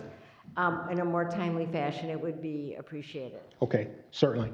And I appreciate that, and I would certainly take those comments back to Solon, and we certainly, one thing that we always want to do is we want to be accessible, and we want to be timely.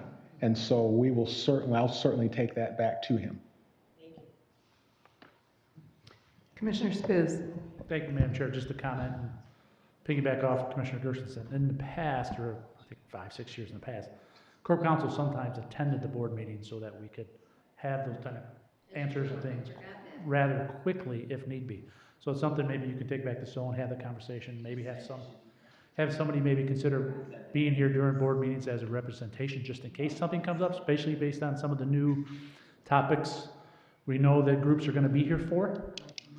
Right, like tomorrow, we know there's a big group coming tomorrow, actually multiple groups coming tomorrow, that could potentially cause some requests for opinions from our Corp Council. So just something to take back to Solon and consider. Maybe Solon can have a conversation with our chairman and see if that's something we can continue to do in forward like we used to in the past. Absolutely, I certainly take that comment back. Thank you. Yeah, lawyers typically don't want to give quick off-the-cuff answers. That's the other side of that. Yeah. But to be here and understand where the issue is and in the moment, it could be important. Exactly. Can I just add one thing then? If it's okay with Commissioner Spiz, he has the floor. Okay. Well, I just wanted to piggyback on him because it reminded me of Judy Cunningham, who came to every meeting. And it really, I forgot that. It's been a long time, but Sure. it really does, I think it really helps us a lot. Sure. And so I guess the only thing I would say is I'm not sure exactly, obviously that predated me and the current corporation council. I'm not sure about what the BOC, the board's rules are, but certainly I'll take that back to him. Anybody else have questions? Okay. Commissioner Powell. With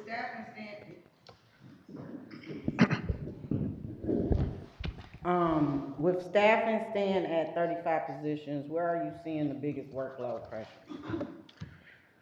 So our staff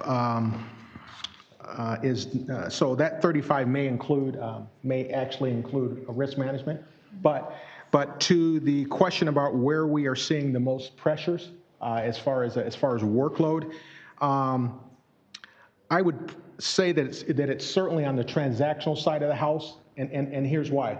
There's certain civil functions that don't lend themselves to go to outside counsel. So we do have one side of our attorneys that handle litigation, civil proceedings. But we also complement that with outside counsel to supplement those needs. But things like FOIA requests that have to be responded within 5 business days without an extension, there's those types of matters, grant processing, there's other types of matters that don't necessarily lend themselves to go outside just because they're more time sensitive.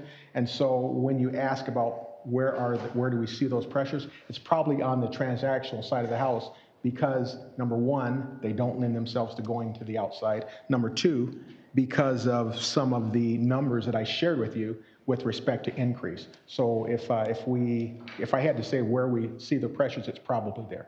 So, and that leads me to my next question. How do y'all handle in-house versus outside of the council? In-house versus outside council?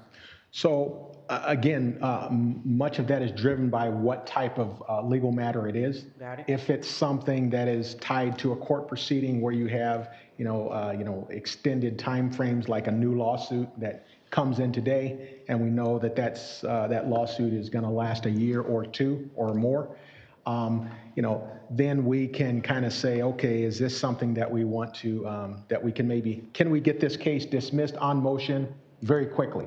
If it's something that we look at, evaluate, and say we can, we'll generally keep that in-house and have our lawyers in-house work up a motion and the litigation plan, file the motion, and get that dismissed. If we can kind of see on its face, this is probably something that will be disposed of rather quickly. If it's not, and it looks like, this cannot be disposed of, on a motion, looks like a judge would call it and say, it's got to go to trial. Then now we're looking at, are we going to do that, take that to trial, or are we going to work with one of our outside counsel partners? So that's kind of the consideration that goes into it. Is this going to be remain in-house, or is it going to be going to go to our outside counsel? Those are the considerations. Okay, and then my last question is, for the vacancies from the field claims investigator and the law clerk intern, are any of those affecting the workload? So, law clerk, we do employ a law clerk in the summer currently. Where there's some ongoing discussion as to whether, because I understand in the past there has been a law clerk year round. But currently, what we do is we have a law clerk during the summer. The other position was in the risk management side, and so I'd certainly let Ms. McGroom speak to that. So, if no more questions, then I will turn it over to Dee. Okay. Thank Welcome. Hi, good afternoon, everybody. Good afternoon, Commissioners. I am the Director of Risk Management, Diana McBroom, and Risk manages our Building Liability Insurance Fund. That fund pays for all expenses related to claims, liabilities, outside attorney's fees, certainly risk personnel, as well as insurance premiums for our nearly, I think, 24 right now, various insurance policies. Do you have the clicker? Oh, sorry. Thanks. That's you guys, right? That's you. Oh, that's me. Okay, sorry. Can't see. Risk has some revenues. They are chiefly rebills of insurance premiums, both internally and externally. Some of those rebills, the differential there is just simply because we budgeted for X amount for an insurance premium, and it ended up being more, so then the rebill ends up being more. But they're relatively flat year to year. Again, on the revenues side, we have some rebills. The charges for service is obviously the biggest piece, and the biggest piece of that are insurance premiums, and some of our other activities that risk manages, like our random drug tests and things like that, but it's relatively small. Let's see. Hold on, can't flip my page here. Oops. Why is this not? I keep clicking, I think, too much. I apologize. I'm not good at these clickers. I really don't like them. So on the interesting part, the expenditures, of course, you'll notice a pretty big differential from actuals to budgeted. And that's because when we budget for the Building and Liability Fund, we budget for things that we know, like personnel costs, good estimate on our insurance premiums. But we also budget for things we don't know year to year, which are estimates of what we think our claims liabilities will be. And really the claims liabilities and the outside attorney's fees are the biggest chunk of the Building and Liability Fund payments. And so probably on par with perhaps our insurance premiums. But in any event, sometimes our estimates are a little bit off for those claims we might be paying in any given year. Sometimes the estimates are off because, a claim is dropped. Sometimes it's good lawyering that does that. There are other factors other times, where a claim goes on appeal, a lawsuit goes on appeal, and so consequently any kind of payout for that claim kind of gets kicked down the road a bit. Let's see. And then so you'll see the specific divisional expenditures, operating expenses being the greatest ones. Those are claims, attorney's fees, and insurance premiums. Oops. Where's the personnel? I gotta go forward. Yeah, I am going forward. Look. Oh, okay, sorry. We did have, we have a. Yeah, what's going on? Boy, I am really, really sorry. I was following on here. Yeah, okay, good, I'm glad. Yeah. So personnel, you had a question, Commissioner Powell, about personnel. Yeah, just a field claims investigator, that's a vacancy still, and I was just seeing if it would affect your work. Yeah, usually. So the question was, field claims investigator, be it that that's still vacant, is that affecting any of your workload? Right. So our field claim investigators chiefly serve two functions. They support any kind of investigation we might be doing internally if there was a workers' comp claim and an injury, and we look at what actually happened. Was somebody not parked properly, et cetera, et cetera. That's a relatively small piece of what they do. The other piece of what they do is executive protection for the county executive. So we always keep two positions open. They are part-time positions. We keep those positions open in the event that there is some kind of external thing happening where we might need to ramp our personnel numbers up quickly so we can cover those. We currently have one full-time field claims investigator, full-time EPU. We also have 3 part-time currently, and then we leave 2 open just for those contingency situations, which we hope don't come to pass. And then we do not, neither does Corp Counsel, no, neither of us, neither our departments receives any kind of federal grant. But I am happy to answer any questions you might have.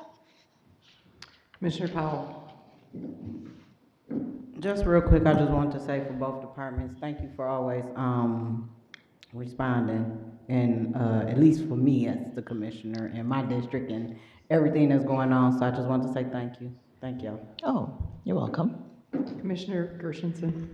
Well, this may be the time of compliments. I wanted to thank you for keeping us so up to date on the water fiasco and how you've handled it. And we just got a final report or an update from you yesterday or so, and it was pretty encouraging. Yes. Yes. So I just wanted to send accommodations. Is that the right word? Accommodations? Thank yous to your department for thank you. Well, it was keeping us up to date, because yes, it was yes. a potential public issue. I think communication has been key, and we've learned that, and we value all of our stakeholders, whatever sector they come from, right? And so I really try to be responsive personally and give folks my cell phone number so that they can reach me anytime, and I think that's been helpful. Yeah. Commissioner Smith-Charles. Yeah, I echo it. Thanks for everything. And my question is, what type of technology or tools do you use in terms of risk management? Do you have rubrics or scaffolding or something to rank or? You mean like a risk assessment kind of thing? Mm-hmm. So we use different frameworks for different types of risk. This risk management department does not get into financial risk management. That is left up to the CFO and their departments. But we, the types of framework we use, let's just take, for example, looking at property risk, what's going on. I mean, we look at globally things happening.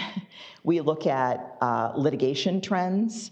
We look at the costs of litigation. We look at climate change. I mean, some of the issues that facilities is dealing with are issues that we deal with as well because of the impacts of climate change, the different weather conditions, the water events. And so insurance is really a global market. When there are a lot of earthquakes going on around the world, it actually affects our rates. And tariffs affect our rates because when a building, it burns down and you need to rebuild the building, the cost of all of those supplies increases. And really, I think we are all understanding that in this day and age. And so that's the framework we look at for looking at insurance risk. And does it make sense for us to insure this? Does it make a sense for us to be self-insured, et cetera? So to follow up on that, police chases inherently are dangerous for everyone involved.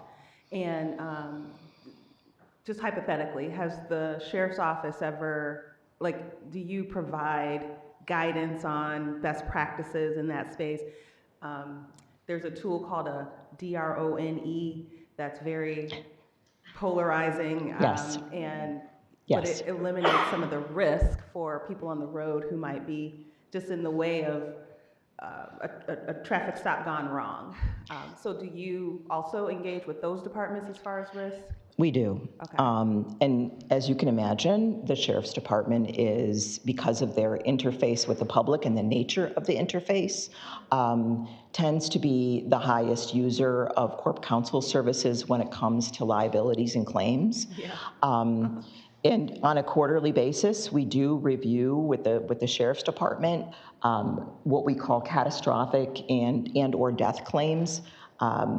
Those claims have been trending up. Those incidents have been trending up. I don't think that that's any great secret to any of us here.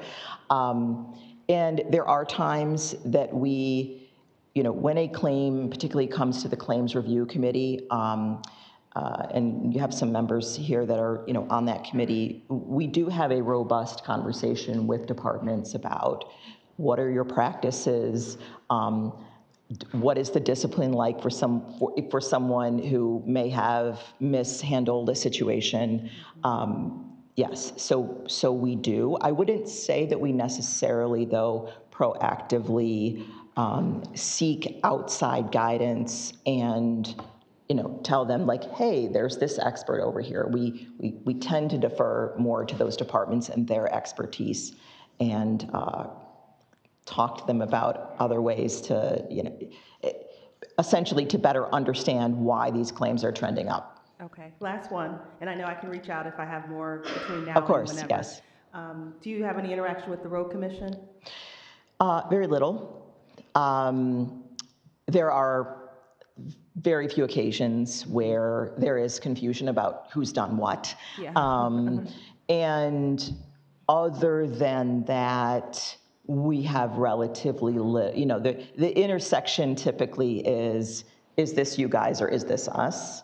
But we did have an incident where I think one of our personnel damaged some of, a minor incident. We damaged something in the Road Commission's property, so we deal with that too. But yeah, yes, exactly. So it's but very few and far between. I think that's the first one I've ever experienced, and but it's typically an who's on first kind of situation. Yeah.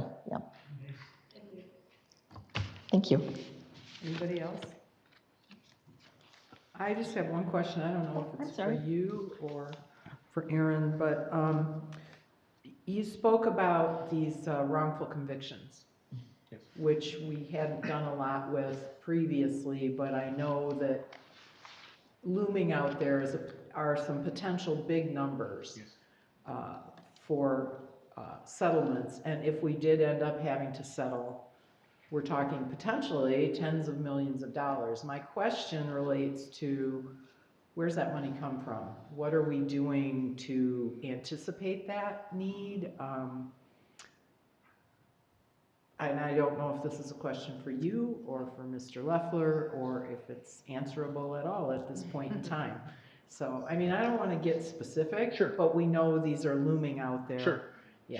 sure. So I guess the one thing I will say is this, because as Dee mentioned, Just make sure you're talking into the mic. as Dee mentioned, the sheriff's office being, because of its interaction with the public and discharge of its police powers, they are probably the biggest user, they are the biggest user of legal services as well as the risk management services that Dee alluded to. So specific to your question, we intentionally have ongoing conversations, our department with the sheriff's office, but as well as with the administration, keeping them apprised of where specific litigation is at, when specific cases are reaching decision points.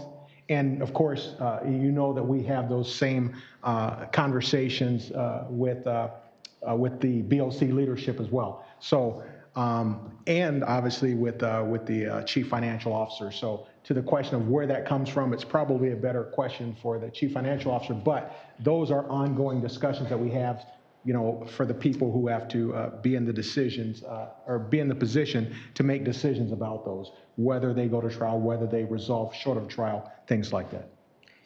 And our insurance fits in there somewhere? That's what I was going to comment on. So the current reverse conviction claims accrued prior to when we had excess insurance, which means that the county is liable for the full amount. We currently have excess insurance with a deductible, or what we call a self-insured retention amount of $5 million. So had those reverse conviction claims accrued in 2020, 2019, we would be in a much more comfortable position financially. We would essentially have about $18 million of coverage, but we would be on the hook for the first $5 million. But unfortunately, they predate our insurance. So, yeah. Okay. Good information. Okay, if nobody has anything else, then I guess that concludes our presentation and discussion with Corp Counsel and Risk Management. Thanks for coming in today. Really Thank you. Thank you, appreciate it. Thank you.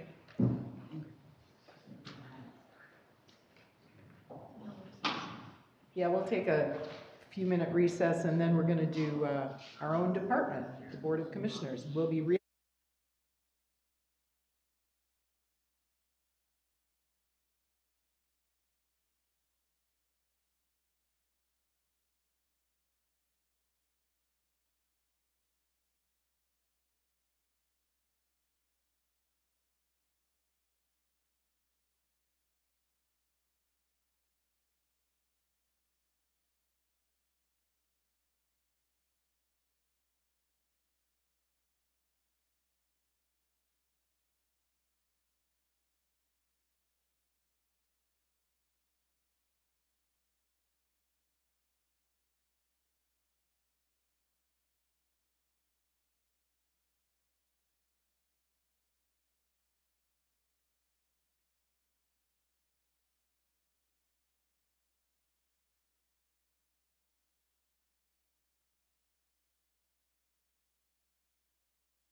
department in the county?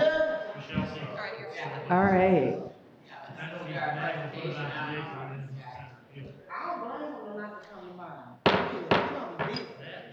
Okay, we're going to do our fourth budget hearing this afternoon. Save the best for last. It is our Board of Commissioners. Going to tell us all about the Board of Commissioners. Well, you're definitely the board. Thank you, Finance Chair. Any questions? And then we'll just go ahead and leave and call it a day. No, thank you so much, Finance Chair Markham and the Finance Committee members. This is the opportunity for us to present our departmental budget for fiscal year 27 through 29. And before I kind of get into some of these numbers, I would like to just let you guys know that there is a lot more that goes into these numbers than what is captured within that big book there.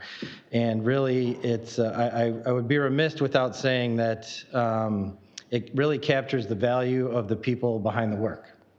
And that is related directly to our staff, but it also includes you commissioners as well, being elected officials and representing the constituents of your districts.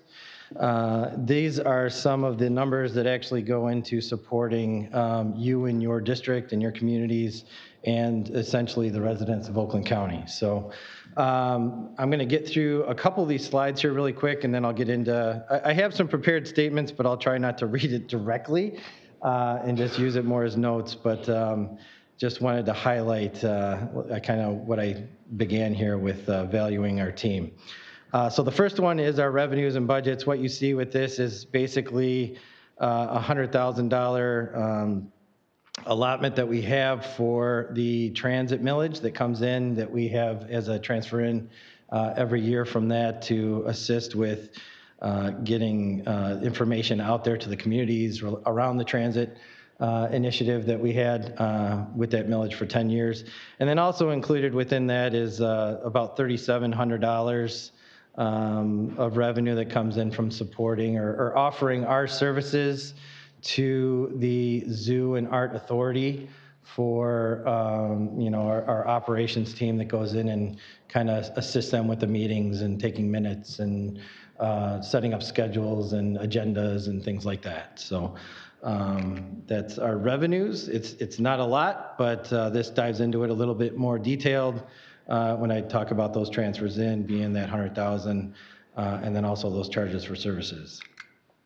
Our budget to actuals, I mean, obviously, you can see that here. Where I would actually look at myself and want to kind of talk about more in depth is our adopted budget figures for our expenditures.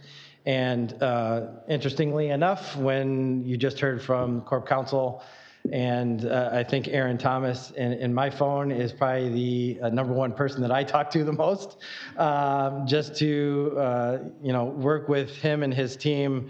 Kudos, to them guiding us through all the machinations and avenues that we have to address with the board and just making sure that we're okay and moving forward down the right path, right? But that doesn't go to say that we don't talk with all the other departments, because we do. And our staff does that very well. We do that with the items that come in front of the board and come to this committee also, getting those analyses done and working through our processes with Civic Clerk and really getting them the right guidance that they need so that they can bring items to you guys for approval. So looking at this slide here, it's important to highlight that out of our $6 million or close to $7 million budget, 68% of that is our personnel. You see here with the 4 million or 4.6 for 27, that does include some of the commissioners in there, but it also has a little bit over 50% of that as our support staff. So when we think about that, you can narrow it down to so 69 cents of every dollar in our budget is invested into supporting the board with the staff. But what we also need to look at is how is getting the right people with the right expertise, along with the right tools and resources to support all 19 commissioners. And what does that look like? So that's not just in a single meeting like this where we're live streaming it out to all the public. There's so much more work that goes behind that. It's not just a meeting, but it's going out into your communities, having your special projects or initiatives within the communities where you go out and represent the board. There are things that go into that, like arranging the logistics to it, arranging the scheduling, getting that communication side out of it. Our communications team that goes out and supports you and takes the pictures so that we can market what the board does in the communities for the residents of Oakland County. And then communicating other details to that is essential to really educating the public on what the board does. And we think that's a really big part of our job. It's almost a first full circle moment where you might have initiative that comes up, and this is where staff a lot of times pivots on things when it comes to like policy initiatives. But those policy initiatives would go through a review phase. They would go through the approval phase from the board. Then there's the backside of it where there might be an initiative that really impacts the local residents. And we want to document that, and we want to educate the public on that, and that's where the communications team comes in. So you essentially have 3 different teams that help support the board. One is our operations team. You're seeing it right here with Susie, our great committee coordinator. And that's supervised by Aaron Snover, the supervisor for that team. We did hire, we have an excellent board secretary, Joanne, who's a part of that team, Andrea Powers, who works on the back end of some of our contracts that we have with those sponsorships and other things related with board initiatives. And then we have a member that joins us just recently from Macomb County, Adriana, and they help to support meetings like this and other aspects of the board. And as I mentioned with the revenues, they help the Zoo Authority and the Art Authority and other regional authorities as well. Then you have our policy team, and our policy team is supervised by Barbara. She has a great staff that helps to research all the items that come to the board and give some perspective so that you guys can really get informed on what those items are. And they include, Mike, which assists the Finance Committee, Amy, which helps out with ED&I, and Pam Worthington, who helps out with Lago. And then finally, Brianne with PH&S. So a great team there. They do a bang-up job in getting you information, essentially, and working through all that aspect. And then finally, and I think really the team that you'll see later on in my little presentation here that really is more the creative side, but also gets you guys seen out there by the public is our communications team, led by Misha. Who has done a bang-up job for the last, I think, 11 months now, if I'm not mistaken. Since hiring her on, I think you've seen that the bar has been raised. And we are getting more active on social media and educating the public and things like that. You'll see a good video that Audrey just came up with later on, like I said in my presentation, who is very creative. It goes without saying what she can do for our staff and our fellow commissioners, or for the commissioners. Kathleen London is another one that does well, is a great individual that helps out with a lot of different things with the communications team. And then finally, Melanie, who, you guys make proclamations, certificates, and things like that. She is, from what I found, leads a lot of those things and creates a lot of those nice words that we do in recognizing people that you guys want to recognize out in the community. So, along with your help, obviously, of course. But that comes down to policy research and analysis, oversight. We assist with the oversight that you guys have. I think you see that, and then obviously a lot of things. And what I would also recognize is that the board. When you come to work for the board, as an employee, no day is the same. And I say that in an LOL manner, but you know, there are major policy decisions that can come up one day, and then there's constituent issues the next day that we have to pivot on and kind of be expertise. And that's where, you know, bringing it back, getting the right staff support with the staff expertise in those positions is key for how we view that the board can be successful in these measures. So how do we work, or what do we look for in just you know, with this budget to be more to work better and be more efficient and look at transparency? Those are some of the key metrics that we look at with these things. And obviously, improving our efficiency with internal processes is key. Having those documented procedures in place assists us for if any of us you know, decide to go and explore greater, grandiose positions outside of the county or even within the county and other departments. And I think that goes to later on when I'm going to talk about professional development.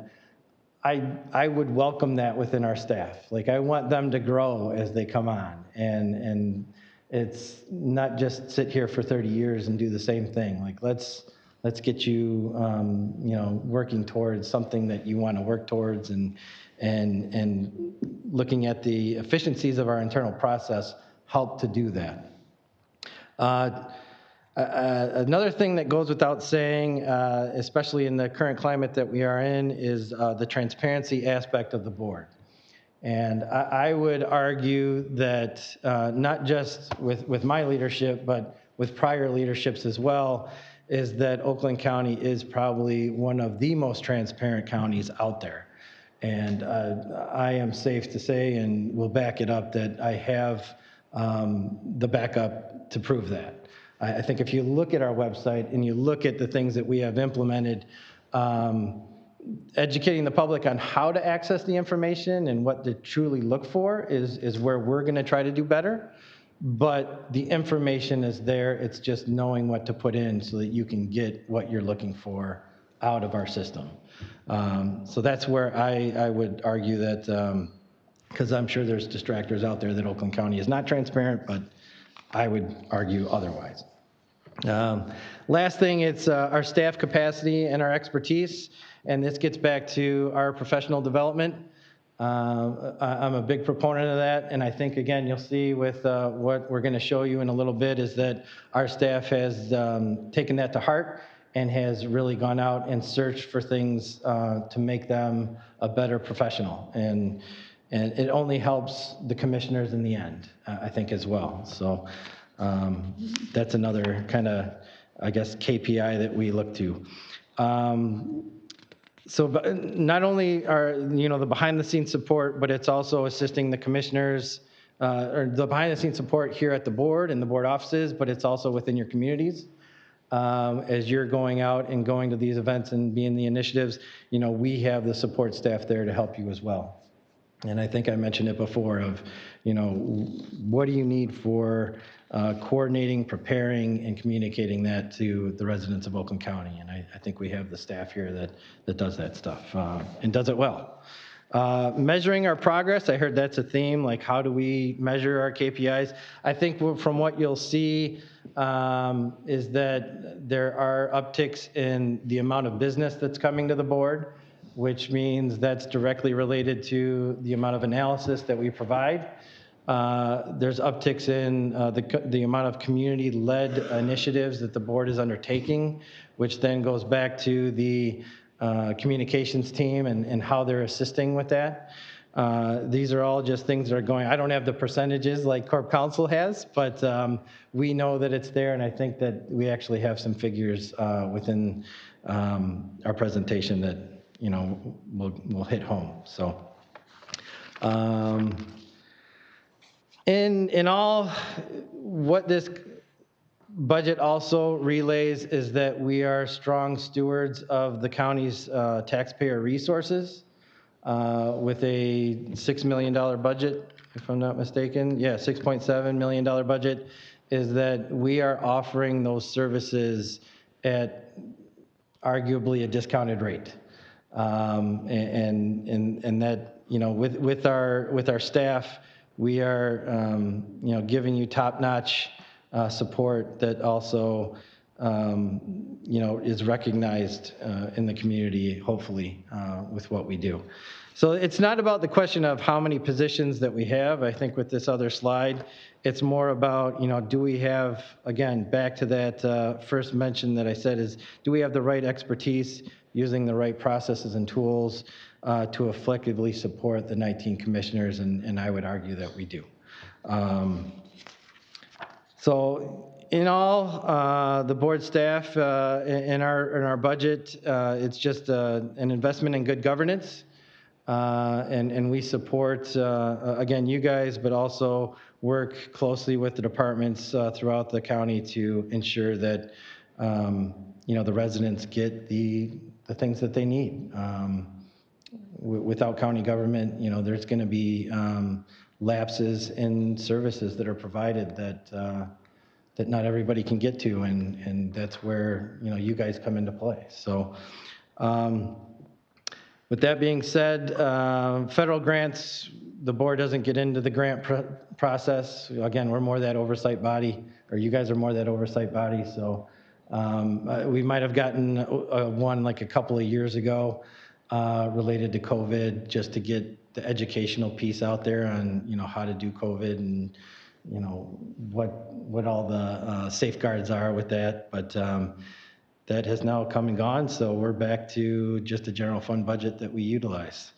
So in the end, I want to thank you for listening to my little speech about what we do. And then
was our great communications team. Individual Audrey prepared that for us. But obviously that kind of shows what I was getting to, is that you keep us busy. If that's it, this fiscal year 27 budget will definitely support you guys, and with the staff support that we have. Okay, I'll start with Commissioner Long and then Commissioner Powell. Okay, first of all, I'd like to thank Mike because he does answer my text or calls way past his work hours a lot of times, so thank you. Over the last couple of years, it's been busier, as we all know, so I appreciate that, and I appreciate all the staff. I really appreciate it. We are doing a much better job, definitely on social media. I've been here 23 years. Of course, it wasn't even probably all that social media back then, but we are definitely have a presence on social media now, and I appreciate it. It's a lot better. And my question is, on the budget, page 185, I'm going to try to stand up, on our travel and conference, does that include that's commissioners and staff in that budget? Is that correct, or is it just commissioner travel? No, that would be correct. It's for the department as a whole. And in fact, that was one of the only requests that we had, is to increase that by 23,000, just because we know that there are transportation costs that are increasing out of our control, right? When commissioners want to go to NACO or things like that, the airplane tickets are not getting any cheaper, and the fuel behind that is going up. So that was one of the increases that we had. And what you'll see there is it goes from 52,000 from last year. We made a request of the executive and M&B to increase that to 75, and we were approved for that. Okay, and that answered that perfect, because I see that in our categorical, it said 23,000, but that could add too, but that's because of the cost of travel. Correct. And then I guess my one question is, kind of like the special projects question, but it's not. I'm going to use it on travel and conference. So when the money's gone, it's gone. So if a commissioner wants to go travel and it costs 20,000 and it gets approved, once that 75,000 is reached, it's gone. Is that correct? I mean, that's like we do with our special projects. Well, in a sense, if there are things that the commissioners need to attend in order to do their jobs, our categorical spending will allow them to do that. We have some favorability in other sections that we can use, but I mean, I don't foresee that. I'm just asking that question because it comes up with our special projects because this year we ran out of money. We used it all, and that was one of the first years I think looking that we reached our limit. Which is good because from their video, we are obviously all out in the community much more this summer and this year, I think. So, I mean, that goes to show you we use the project money good. So if there was something, it could get approved. Yeah, and then are you the one that approves the travel, or is it Joanne? That would be the chair. Oh, the chair determines what, okay. I'm just asking. I should know that, but I'm just asking to remember. It funnels through Joanne. Obviously, I get notified of it, but eventually, due to the policy of the county itself with our business regulations, that does get approved by the chair. Okay, thank you. Okay, Commissioner Powell. One question I had was, what is driving the increase in boards, building space allocation? I would probably have to yield to our internal service fund people, which would be fiscal services, to assist me with that. Yes. So that specifically has to do with actually this lovely room that we're in right now, the auditorium. Historically, that has been budgeted for within non-departmental. However, that has been moved over into the BOC's budget, as this is a BOC space. You'll also see that the building space allocation is really more in line with the actuals activity. I believe in the prior years, we were seeing around $300,000. So we're just really trying to make sure we're right-sizing those budgets. Say that again. Yes. So in prior years, the Board of Commissioners was not paying for the auditorium space that was being paid out of another department. Okay. So we are now having the Board of Commissioners pay for the auditorium space. Okay, got it. And then,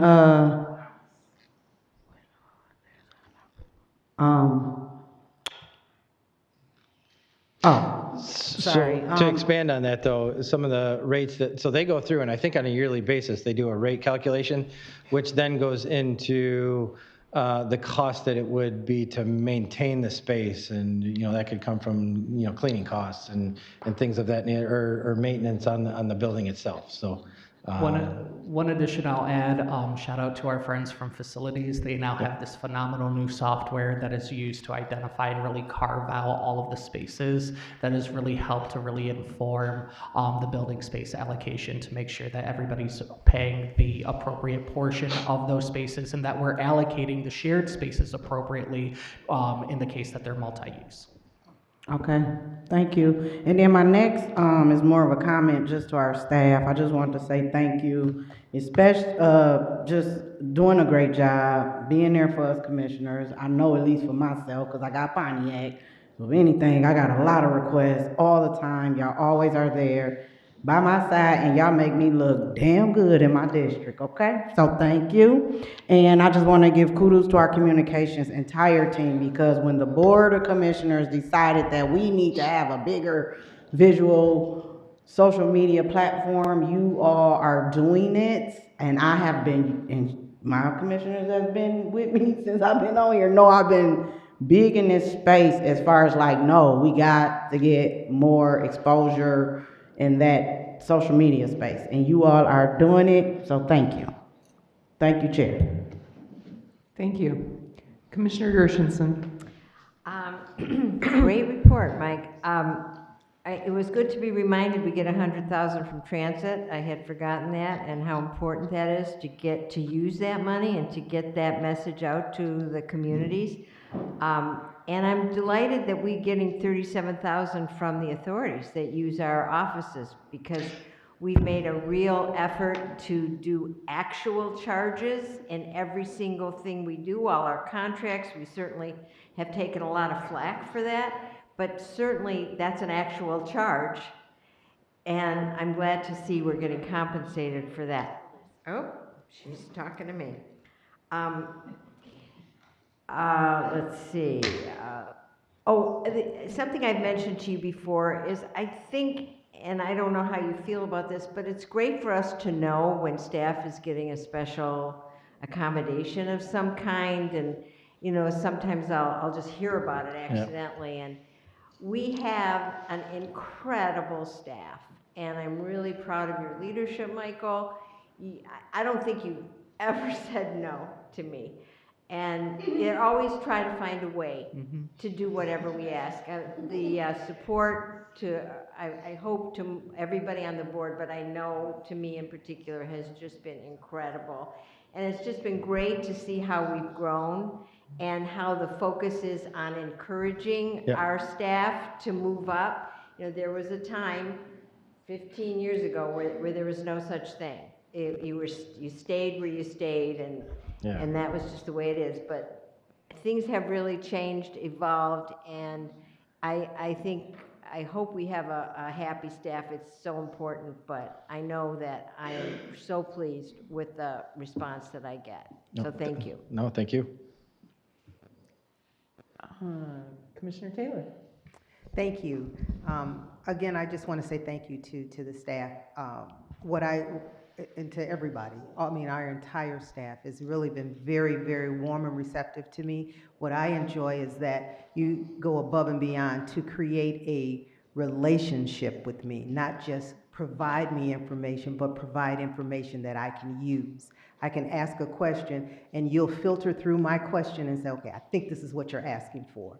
And bring that information to me, something I can use. And I really appreciate that. And that's because you take the time to get to know me as an individual. We have 19 people, and you take the time to know me. And that makes me feel very, very special. So I want to say thank you for that. I also want to take this opportunity to ask you, Mike, about succession planning. I hear it, and I see it in a lot of our development in our staff, but I need to ask you that question as well. Yeah. Well, eventually there will come a day where I won't be the chief of staff. Hopefully that's not for a little while at least, but we have a, or at least my personal feeling is that professional development is huge with our staff. So I know there have been times when my position has been empty and that the board would go out through using an outside agency even and trying to find that next person to come in. I don't want to give you guys that opportunity. And I want to make it so that my staff has gone through that professional development where it would be a hard decision for you guys to make to go to even hire a firm. And we're going to continue to work on that and get them. I think you've seen with a couple of those slides, there has been multiple individuals who have taken leadership courses and classes so that they can, eventually move into this position one day or find a leadership role that would fit them. So it's kind of, I want to position this in our staff so that it makes it hard for you guys to say we need to look outside of the county here to find that next person. Thank you. Yep. Thank you very much. That's all I have for now. That's a good answer. It's easy. I don't really have, Commissioner Spiz. Go Thank you, Madam Chair. Thank you, Mike. Thank you, staff. Yep. A couple basic questions. Page 185. I just need you to remind me because I'm sure I forgot. Legal services and legal expenses that were added in 26 get carried out for 27 through 29. So I know we pay already for an outside legal firm as part of our service contracts, and I know we already have a lobbyist. So I'm just remind me what those monies are for. Specific to 731. 073 for the 073. 25 grand, and then 080 for the 18 grand. Okay. So the legal services, we have a budget, and I think what you'll see there is with our actuals, we haven't actually used that. So it's really kind of a placeholder within our budget. Now, we have a contract with Floyd Allen, but we have not engaged them yet to kind of look at any of their services that they would provide as far as, that legal consulting that we would have. And that would be outside of our use of corp counsel. So that would be something that we would look at there. But we have it in there as a placeholder. Okay. Because we paid Floyd Allen roughly $113,000 a year already under contractual agreements, right? That's the different, are you looking at 373? These numbers are these numbers the entire contract or by year? And these professional services? Is that the entire contract value? Yes, and that's what it's about. For the entire contract, not year by year? Yes. Okay. So over the term, we've got a contract with Floyd for that. Oh, yeah, and that's only if we $13,000. engage them to use that, So I'm just wondering what outside of what we would use them for would we be need 25 grand for? I know we haven't used it yet. I'm just trying to get a good understanding. I know it's a placeholder and their budget's a budget. If you don't use it, you don't use it, but. I mean, we haven't used them in a long, long time, but we did use them with the transition after Brooks died. We did. Agreed, Yeah. which, I mean, I'm not arguing the contract we have with Floyd, right? I'm trying to question the 25 grand we have in the budget that is for legal services, which is different. That's in addition to what we're already paying in professional services. So it's an additional 25 grand on top of what we're already paying. Floyd. with our professional services line item account? Is it? Well, professional services, it's whatever we have in there for 113,000. We have 4 or 3 different items on there we got. Correct. Library services, then we have our lobbyists in there too, right? Correct, yeah. So So I'm trying to understand what's the difference between what we already have contractual services aligned, right?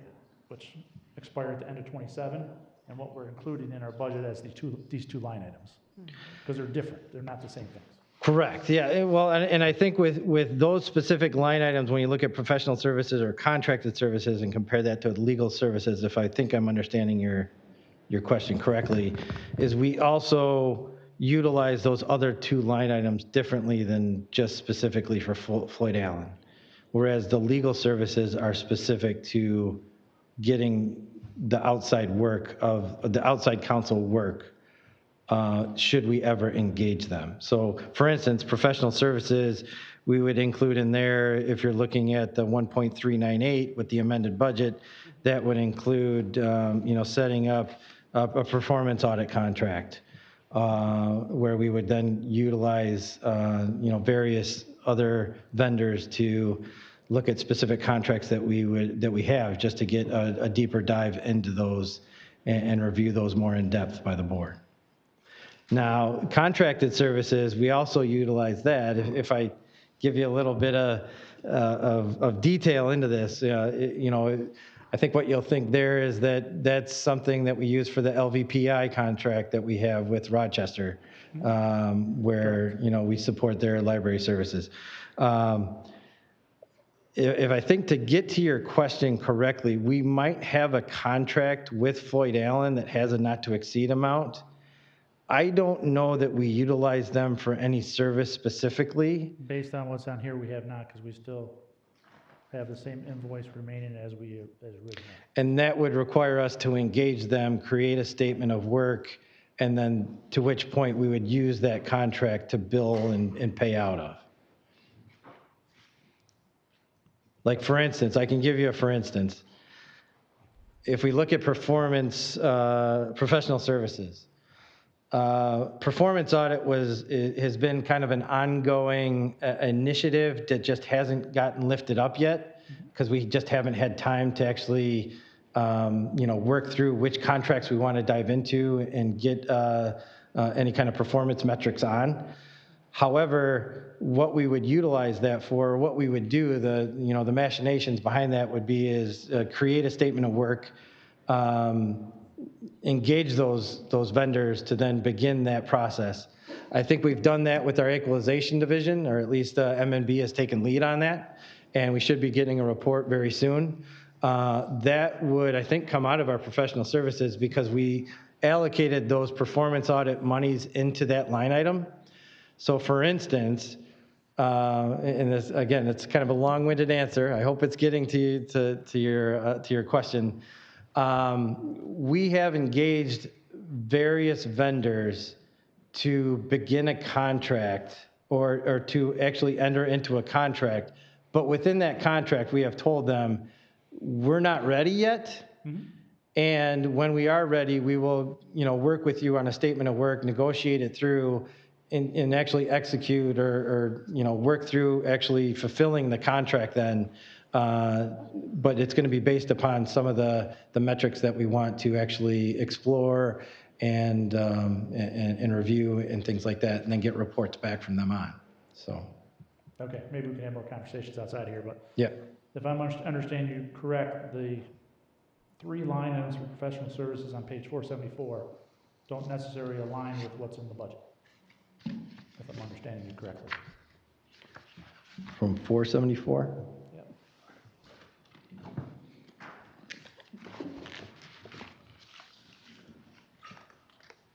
Let me just close that. Is that going to be a problem? No? All right, 474. Let me look up that.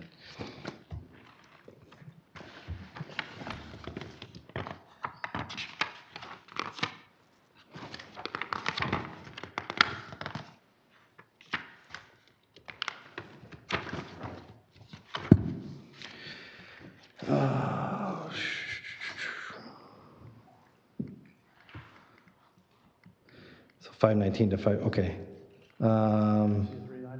Yep. So speaking specifically to those, obviously we are in a contract with Rochester Hills Public Library. I think what maybe with the Floyd Allen one specifically, we might have, in fact, the not to exceed amount was 113. We just haven't used any of it yet. Right. We have actually re-upped that contract, I believe, or engaged with them, I want to say probably about 3 years ago. Mm-hmm. We just haven't engaged them yet to actually use any of that. So I guess my question, for those 3 items, in 2027, if you'd have to average those out per year, does it add up to the 173, or is that a different number? Because we have 173 in budget for 27. Well, the outside legal counsel would be specific to the legal services line item. So that one in particular, I would, even though these are professional service contracts for that, I think we would pay, if we ever engaged Floyd Allen, we would pay them out of the legal services line item account. This is just a professional services contract that we have, but would not be taken out of the professional services line item account in the budget. Okay. That helps with that one. How about legislative expenses? What's that one? Legislative expenses are, and let me get to what we've used those for in the past. Spent $1,200. So we would, what we've most recently used those on are all the nice little shiny shirts and hats that we purchased recently that has your name on it, Oakland County Board of Commissioners. That would be the specific line item that we take out of there. We can use it really for anything kind of commissioner related, but there's other, we do have some flexibility within our line item budgets that we pull from to pay for various things that, you know, like a t-shirt apparel purchase or things like that. Due to the fact that we used it all for you guys, we figured that was more legislative expense than anything else. So there's no set criteria? There's no parameters behind that, yes, correct. Thank you. Okay, thank you, Commissioner Spiz. Commissioner Gershenson. Yeah, it just reminded me when Spiz mentioned contracts, that all the contracts are at the end of the big book. And I think at some point it would be helpful just to have a minute next week maybe to be sure everybody's looked at them, so there's not any that you want to correct and that you have some questions about it. I think highlighting it would be great, because I don't think we usually do. No, I know the chair spends a lot of time toward the end of this process, specifically looking at contracts. And I don't think we've elevated it to like the whole committee to really drill down on that. So, yeah, Commissioner Spiz, If I may, comment? since Commissioner Gershenson brought it up, I was going to bring it up at the end. If you go through those, there's some that are expired, already expired in 2025. So I've asked Brent to take a look at it and maybe give us an updated copy. So if we can review, I don't know if you can have it that fast, but there's, I would say 20% of them are either expired already or will expire before the end of this fiscal year. So it's. Yeah, and that gets to the question that keeps hitting us at the Finance Committee where, and other committees as well, where stuff is coming to us late. You know, contract exceptions, we need you to let the chair sign and that sort of thing. So I'm not going anywhere with this beyond the fact that we're highly sensitive to that and we want to see better performance all the way around from the county about that to the extent that they can. And we have talked to many of the departments going through this about trying to improve that process. So you're nodding your head. So I'm assuming I would agree. that Yeah. means you've heard us. So, okay. Anybody else have anything you want to add? I will just say, yeah, I appreciate that the communication has been stepped up by the board. Social media is not my strong suit, but I'm happy to see somebody else is really having fun elevating our presence on the internet. And the other thing I want to say is I've been a champion of the special projects process from the get-go. And every year we get a little better about streamlining it. But the thing I like best about it is it does get us into the communities, makes me go to the little event that I sponsored. Well, truly, I mean, we get asked to a lot of stuff, and these help us highlight what's important in our communities. And I don't know who said it, Angela maybe, that it's helping our communities know what the Board of Commissioners does. You know, we've all had what's a commissioner do? Right? And a lot of the people who come to visit our meetings don't necessarily really know what we do. And I appreciate the communications department is really trying to elevate that message across the county. We do a lot. I think Bill Wiper has his hand up. I'm not Oh, Mr. Wiper, did you have something you wanted to add to this? Nice to see you on the screen. PW, He went away. you went away. Oh, okay. All right. Sorry. That's okay. If there's nothing else to be added. Has he been sitting in the meeting the whole time? I didn't realize it. Okay. And Madam Chair, if I may, I would Sure. like to thank our fiscal services team, our management and budget team, and also our HR department. They have been, and I have to shout out to Renee. I know she's sitting back there all by herself. She is our fiscal analyst. So she and I work closely together with a lot of the questions that we have related around this departmental budget. You know, with the quarterly forecasts and things like that. So much kudos to her and all the teams that work with the board, including outside departments. And we touch everybody, so weird way to say that, but you know, we have to work with everybody in the county, and I think that strengthens our relationships that we have through all the elected offices, all the departments and everything like that with our staff. So I would challenge that if some of the departments don't know our staff or don't know everybody within our staff, is next time they are here and engaging with you guys is just to either find me, find one of our supervisors, and you know, we'll introduce you to those that are here that day so that they can get a face with the name, because it's key that our staff is able to interact with all the departments across the county. So,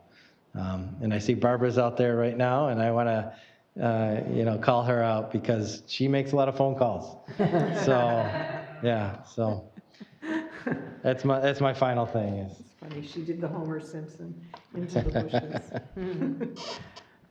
Okay, I do not see anybody else who wants to add to the conversation.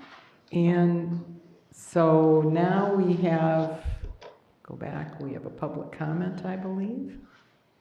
Yep, so I will open the floor for 3 minutes to anybody who wishes to address us at this time. Seeing no one, I will close our public comment. Is there any other business? Tomorrow we will have a long day. We have our caucuses at 8:30, we have a board at 9:30, and then this meeting is supposed to start at 1, but depending on how the board goes, we will assemble expeditiously after the board meeting. There will be lunch in between. So. Thank you. Got to keep that nutrition up. Okay, so with that, I will call this meeting adjourned until tomorrow.